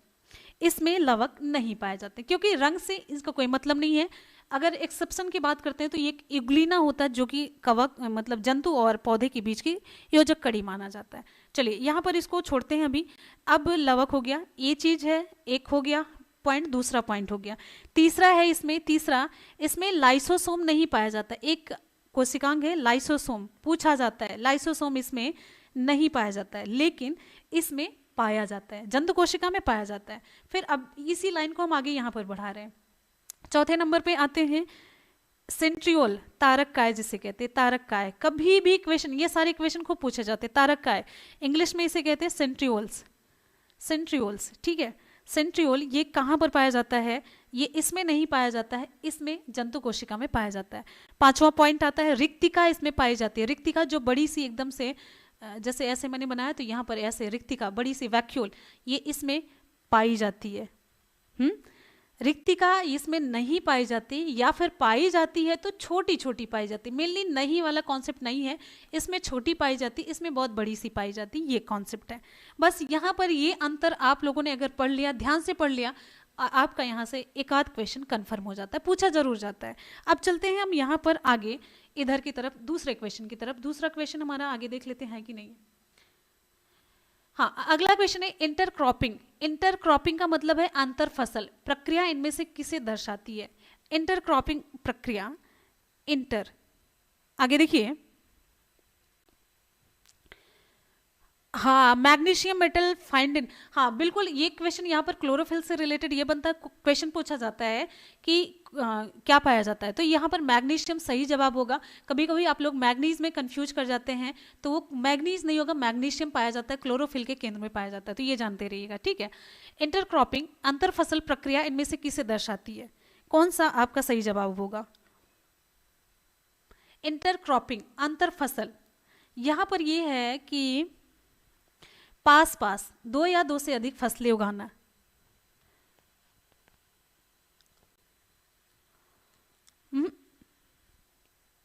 अंतर फसल प्रक्रिया पास पास दो या दो से अधिक फसलें उगाने को दर्शाती है।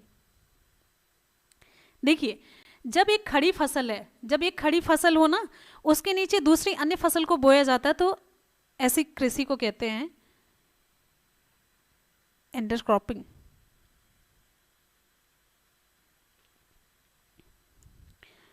या फिर रिले कहते हैं। एक मिनट, इसको छोड़ते हैं, ये पॉइंट हमें खुद थोड़ा सा कंफ्यूजन हो गया। देखिए, अच्छा, चक्रीय कृषि किसे कहते हैं? चक्रीय कृषि, चक्रीय कृषि किसे कहते हैं? चक्रीय वाला, चक्रीय कृषि किसे कहते हैं?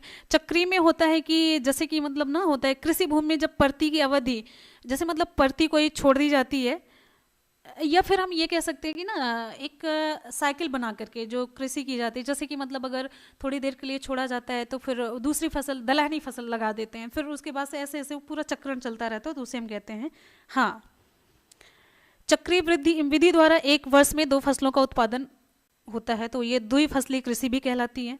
अच्छा, यहाँ पर एक इम्पॉर्टेंट चीज़ हम आपसे और ये पूछते चलते हैं कि जैसे कोई फसल है, उनका जनक देश कौन सा है? जनक देश, या फिर ये कह सकते हैं उनका मूल स्थान क्या है। तो जैसे फसल में आपका ये आ जाता है, अच्छा मूंगफली है, मूंगफली का जनक देश कौन सा है? मूंगफली का जनक देश कौन सा है? हम ना भूल जाते हैं, हमको कुछ बिल्कुल टाइम में बिल्कुल भी नहीं पता चलता है। आगे देखिए, यहाँ पर मूंगफली का उत्पादक जो जनक देश है कौन सा है? ब्राजील है, चीन है, दक्षिण अफ्रीका है। कौन सा सही होगा? मूंगफली का उत्पादक देश, मूंगफली का उत्पादक देश, या फिर हम कह सकते हैं जनक देश या मूल स्थान। मूंगफली का ब्राजील है, मूंगफली का ब्राजील है।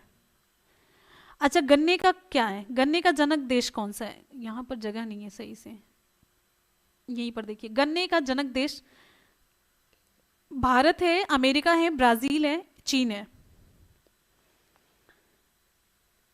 गन्ने का ये हो जाता है भारत, गन्ने का सही जवाब होता है भारत है, ठीक है। मक्का का क्या है? मक्का का जल्दी से बताइए। मक्का का ब्राजील है, अमेरिका है, भारत है, दक्षिण अफ्रीका है। मक्का का, मक्का का सही जवाब है, हाँ, यूपी में बहुत गन्ना होता है। मक्का का यहाँ पर उत्तर सही हो जाता है, अमेरिका सही जवाब होगा। मक्का का अमेरिका सही जवाब है। ज़्यादा क्वेश्चन नहीं, बस थोड़ा सा ही बचा है। अच्छा चलिए हम आगे चलते हैं। अच्छा एक और बता दीजिए, चाय का जनक देश कौन सा है? चाय का मूल मतलब चाय का जो मूल स्थान है वो क्या है चाय का? आप बता दीजिएगा बिना विकल्प दिए। अगले क्वेश्चन पर बढ़ते हैं। ये क्वेश्चन है, वायु के संपर्क में आने के कुछ समय बाद चांदी के गहने काले पड़ जाते हैं क्योंकि सिल्वर। अच्छा आप लोग देखते होंगे ना, चांदी के कोई गहने अगर पहने जाते हैं तो थोड़ी दिन के बाद काले पड़ जाते हैं। इसके पीछे का रीज़न क्या होता है? वायु के संपर्क में आने के बाद चांदी के जो गहने होते हैं कुछ समय के लिए काले पड़ जाते हैं, कुछ समय के बाद। इसका रीज़न क्या है?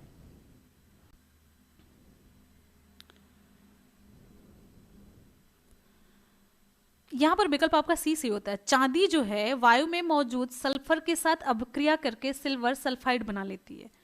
क्या बनाती है? देखिए आपको हम ये रिएक्शन बता देते हैं। जो ये सिल्वर है, सिल्वर अर्जेंटम Ag, ये H2S से क्रिया करती है तो क्या बनाती है? Ag2S बनाती है प्लस हाइड्रोजन गैस निकलती है। और यही जो सल्फर का ये सिल्वर सल्फाइड बनाती है ना, ये सिल्फर सल्फाइड यही काला रंग देती है। सिल्वर सल्फाइड यही काला रंग चढ़ जाता है इस पर।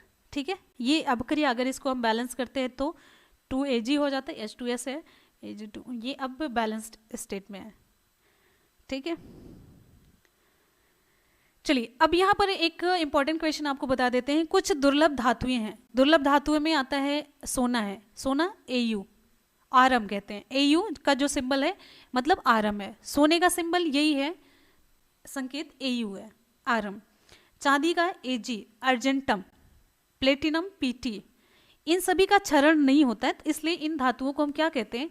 दुर्लभ धातु कहते हैं।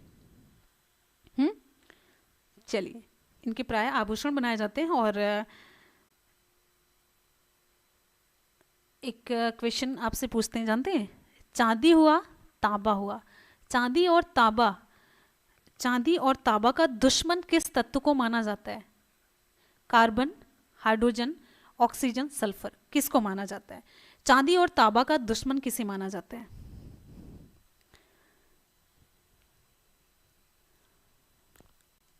ये इसका सही जवाब हो जाता है, सल्फर को माना जाता है। ठीक है, क्लास को खत्म कर दें। बस एक दो क्वेश्चन और बचा होगा, बस एक दो question. UN world wild life day कब मनाया जाता है? UN world wild life day कब मनाया जाता है? 7 जुलाई, 11 नवंबर, 5 जून या फिर 3 मार्च को? इसका सही जवाब हो जाता है, विकल्प आपका डी सी हो जाता है, 3 मार्च। आप लोग थक गए हैं ना, तो 3 मार्च को मनाया जाता है, विकल्प आपका डी सी होता है। 3 मार्च को मनाया जाता है और 3 मार्च को ही एक और दिवस मनाया जाता है। 3 मार्च को ही एक और दिवस मनाया जाता है जिसे हम कहते हैं हियरिंग दिवस। ये होता है विश्व श्रवण दिवस। हाँ बिल्कुल, विश्व श्रवण दिवस कहते हैं इसे। 3 मार्च को ये भी मनाया जाता है। अच्छा, 5 जून को क्या मनाया जाता है? 5 जून को क्या मनाया जाता है आप लोग बताएंगे? 5 जून को क्या मनाया जाता है? चलिए 7 जुलाई का हम बता देते हैं, वर्ल्ड चॉकलेट डे मनाया जाता है 7 जुलाई को। 11 नवंबर को क्या मनाया जाता है? 11 नवंबर को अबुल कलाम आज़ाद की जयंती के अवसर पर राष्ट्रीय शिक्षा दिवस मनाया जाता है। छात्र दिवस कब मनाया जाता है? अभी मैंने क्वेश्चन 1-2 दिन पहले बताया था, छात्र दिवस कब मनाया जाता है ये बताना है आपको। और 5 जून को क्या मनाया जाता है? पर्यावरण दिवस, ये सही हो गया। अब छात्र दिवस कब मनाया जाता है आपको बताना है। आगे हम बढ़ेंगे अगले क्वेश्चन पर। नेक्स्ट हमारा क्वेश्चन ये रहा, केंद्रीय पर्यावरण, वन और जलवायु परिवर्तन मंत्री द्वारा जनवरी 2018 में शुरू किए गए उस अभियान का नाम बताइए जो पर्यावरण संरक्षण से जुड़े कार्यों को मजबूती प्रदान करने के लिए व्यक्तियों या संगठनों द्वारा किए गए छोटे छोटे सकारात्मक कार्यों को प्रोत्साहन प्रदान करता है। इसका नाम बस बताना है क्योंकि डिटेल तो सारी इसमें बता दी गई है। अच्छा, वर्ल्ड चॉकलेट डे की बात हुई हो, इसका सही जवाब होता है ग्रीन गुड डीड्स। ये है, इसमें यही अभियान का नाम है ग्रीन गुड डीड्स, जिसके अंतर्गत पर्यावरण संरक्षण से जुड़े कार्यों को मजबूती प्रदान की जाती है।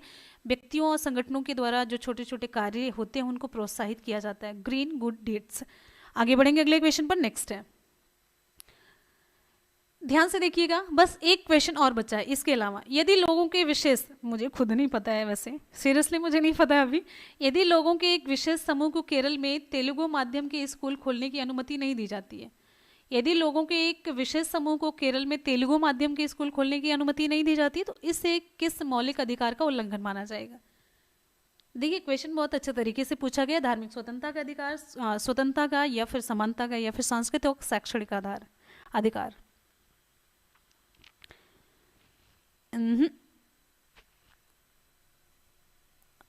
विकल्प यहाँ पर डी सी हो जाता है। स्कूल खोलना है, स्कूल खोलना है, धार्मिक स्वतंत्रता कहाँ से आएगी? देखिए ये मेनली सांस्कृतिक और शैक्षणिक अधिकार का उल्लंघन माना जाए। शैक्षणिक तो यहीं पर लिखा गया ना, शैक्षणिक पर नहीं पहुंच पा रहे हैं आप लोग, मतलब जल्दी जल्दी से करने के चक्कर में भाग जा रहे हैं। भाग जाओ जल्दी से। देखिए भारतीय संविधान में धार्मिक और भाषाई आधार पर अल्पसंख्यकों की व्याख्या की गई है, आप जानते हैं। तो केरल जो है, केरल मलयालम भाषी बहुल राज्य है, तो इस दृष्टिकोण से तेलुगु भाषी जो केरल है, केरल में लोग हैं, वो भाषाई अल्पसंख्यक होंगे कि नहीं होंगे? बात समझ में आ रही है? तो संविधान का जो भारतीय संविधान का अनुच्छेद 30 है, इसके तहत किसी भी अल्पसंख्यक समुदाय के लोगों को शिक्षण संस्थान की स्थापना करने और उसके प्रशासन को चलाने का अधिकार है। तेलुगु यहाँ पर अल्पसंख्यक हो गए। अभी मैंने जो एकदम से शुरू में बताया ना, यही मैंने बताया कि भारतीय संविधान धार्मिक और भाषाई आधार पर अगर अल्पसंख्यक हैं तो इनकी व्याख्या की गई है। तो केरल में मलयालम वाले लोग ज़्यादा ही हैं, बहुल मतलब मलयालम बोलने वाला बहुल राज्य है, लेकिन जब तेलुगु वाले इसमें आ जाते हैं तो अल्पसंख्यक में आ जाते हैं। तो अनुच्छेद 30 है जो, ये किसी भी अल्पसंख्यक समुदाय के लोगों को शिक्षण संस्थान और मतलब इनकी स्थापना करने और उनका प्रशासन करने का अधिकार देता है। धार्मिक स्वतंत्रता के अधिकार की बात करते हैं तो ये 25 से लेकर के 28 तक में उल्लिखित है। स्वतंत्रता का अधिकार ये है 19 से लेकर के 22 में है। समानता का अधिकार की अगर बात करते हैं 14 से लेकर के 18 में उल्लिखित है। राइट, चलिए भाई अगले क्वेश्चन की तरफ बढ़ते हैं। ये है पेटा इंडिया की शुरुआत हुई है। पेटा इंडिया की शुरुआत कब हुई है? 2001, 2000, 2003 में। पेटा इंडिया की शुरुआत कब हुई है? पेटा इंडिया की शुरुआत आपको बतानी है। क्वेश्चन यहाँ पर कंप्लीट होता है। कहिए तो इसे ही आज के सवाल में छोड़ देते हैं। आगे देखिए अगला क्वेश्चन हमारा, पेटा इंडिया की शुरुआत कब हुई है? हाँ खत्म है 2001। हाँ, पेटा इंडिया की शुरुआत। चलिए हम यहाँ पर पेटा का फुल फॉर्म बता देते हैं आपको, people for the ethical treatment of animals. People for the ethical treatment of animals, ये है। ठीक है, तो पेटा इंडिया का मुख्यालय कहाँ पर है? पेटा इंडिया का मुख्यालय कहाँ पर है? पेटा इंडिया का मुख्यालय, चलिए पेटा से रिलेटेड ही आप बताइए, पेटा इंडिया का मुख्यालय कहाँ पर है?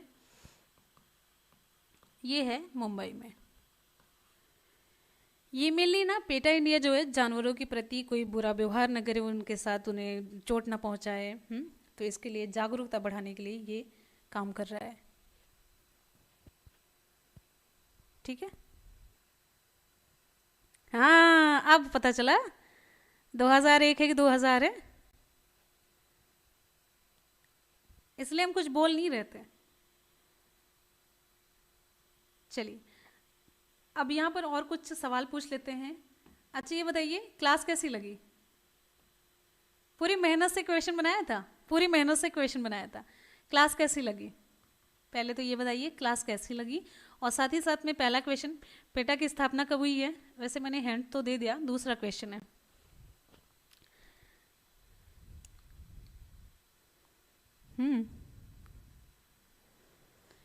पादप और जंतु में अंतर आप बताइए। पादप और जंतु में अंतर, एक ये काम है, पादप और जंतु कोशिका में अंतर। पादप और जंतु कोशिका में अंतर, अंतर आपको बताना है। तीसरा क्वेश्चन, अच्छी थी। हाँ न्यू हमेशा मिलेंगे, हमेशा। आप मॉर्निंग में 10 बजे की क्लास जरूर ज्वाइन कीजिएगा, टेलीग्राम पे हम शेयर करेंगे। दोपहर के 2 बजे और रात के 10 बजे, ये 3 क्लासेस आपकी हैं। और तीसरा क्वेश्चन हमारा,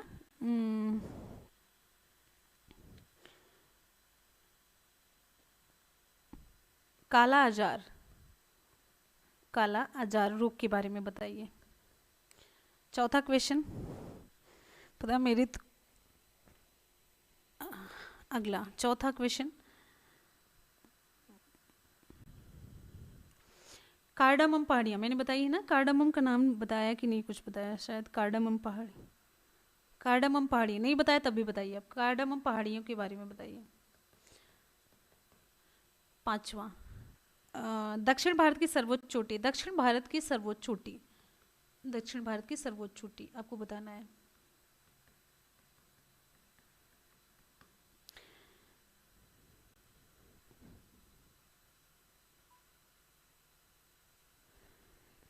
ओ Yogesh, thank you so much, thank you. आप लोगों के फीडबैक से ना थोड़ा सा क्या, बहुत ज़्यादा मोटिवेशन मिलता है, बहुत ज़्यादा। वो खत्म, वो रुकेगी नहीं है, जैसे ना जब कंटिन्यू चलती रहती है ना तो इंटरेस्टिंग लगने लग जाती है। चलिए मिलते हैं फिर मॉर्निंग में 10 बजे मिलते हैं, बहुत सारी क्लासेस और क्वेश्चंस पूरे तैयार करने हैं। अब पूरे एकदम से जोश के साथ शुरू किया तो अब रुकना नहीं है ना, तो पूरे जोश के साथ एकदम से आज से ही क्लासेस स्टार्ट हैं, तो आप लोग ज्वाइन करिए ज़रूर। और हम थ्योरी की क्लास स्टार्ट कर रहे हैं और आपको मिलेगी, बहुत ही अच्छी लगेगी। बहुत लंबी क्लास नहीं करेंगे, थ्योरी की जितनी भी क्लासेस हैं और बहुत ही इंटरेस्टिंग वे में एकदम से टू द पॉइंट वाली करेंगे, टू द पॉइंट, बिल्कुल ना लेंदी लगेगी ना कुछ लगेगी, इंटरेस्टिंग लगेगी। क्या सही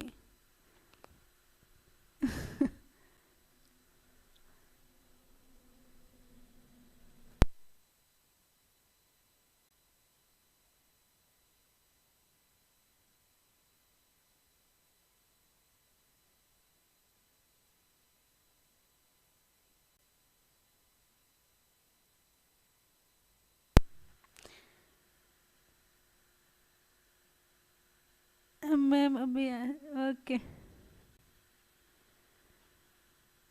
ओके, अगर आप लोग मुझे देखना चाहते हैं ना, मुझे देखना चाहते हैं, देखिए मेरे देखने के पीछे बहुत सारे कारण हैं कि हम देख एक मिनट, कहीं पेज नहीं मिल रहा है, सब भरा भरा सा। ठीक है, अगर आप लोग मुझे देखना चाहते हैं तो इधर मुनमुन ब्लॉग्स पर मुझे देख सकते हैं, वहाँ पर। हाँ, लाइव के पीछे का रीज़न हम बड़े आलसी वलसी टाइप के हैं। हाँ, तो आलसी में मतलब हमसे कंघी तक होता नहीं है, तो हम एकदम से हमेशा फ्रंट पर आने के लिए ना हमारी हालत हो जाती है ख़राब। हालत ख़राब होने का मतलब है तो फिर हम ना थोड़े से, अरे गंदे तरीके से कौन देखना चाहेगा। तो यहाँ पर आप मुझे देख सकते हैं मुनमुन ब्लॉग्स पर, ठीक है। हाँ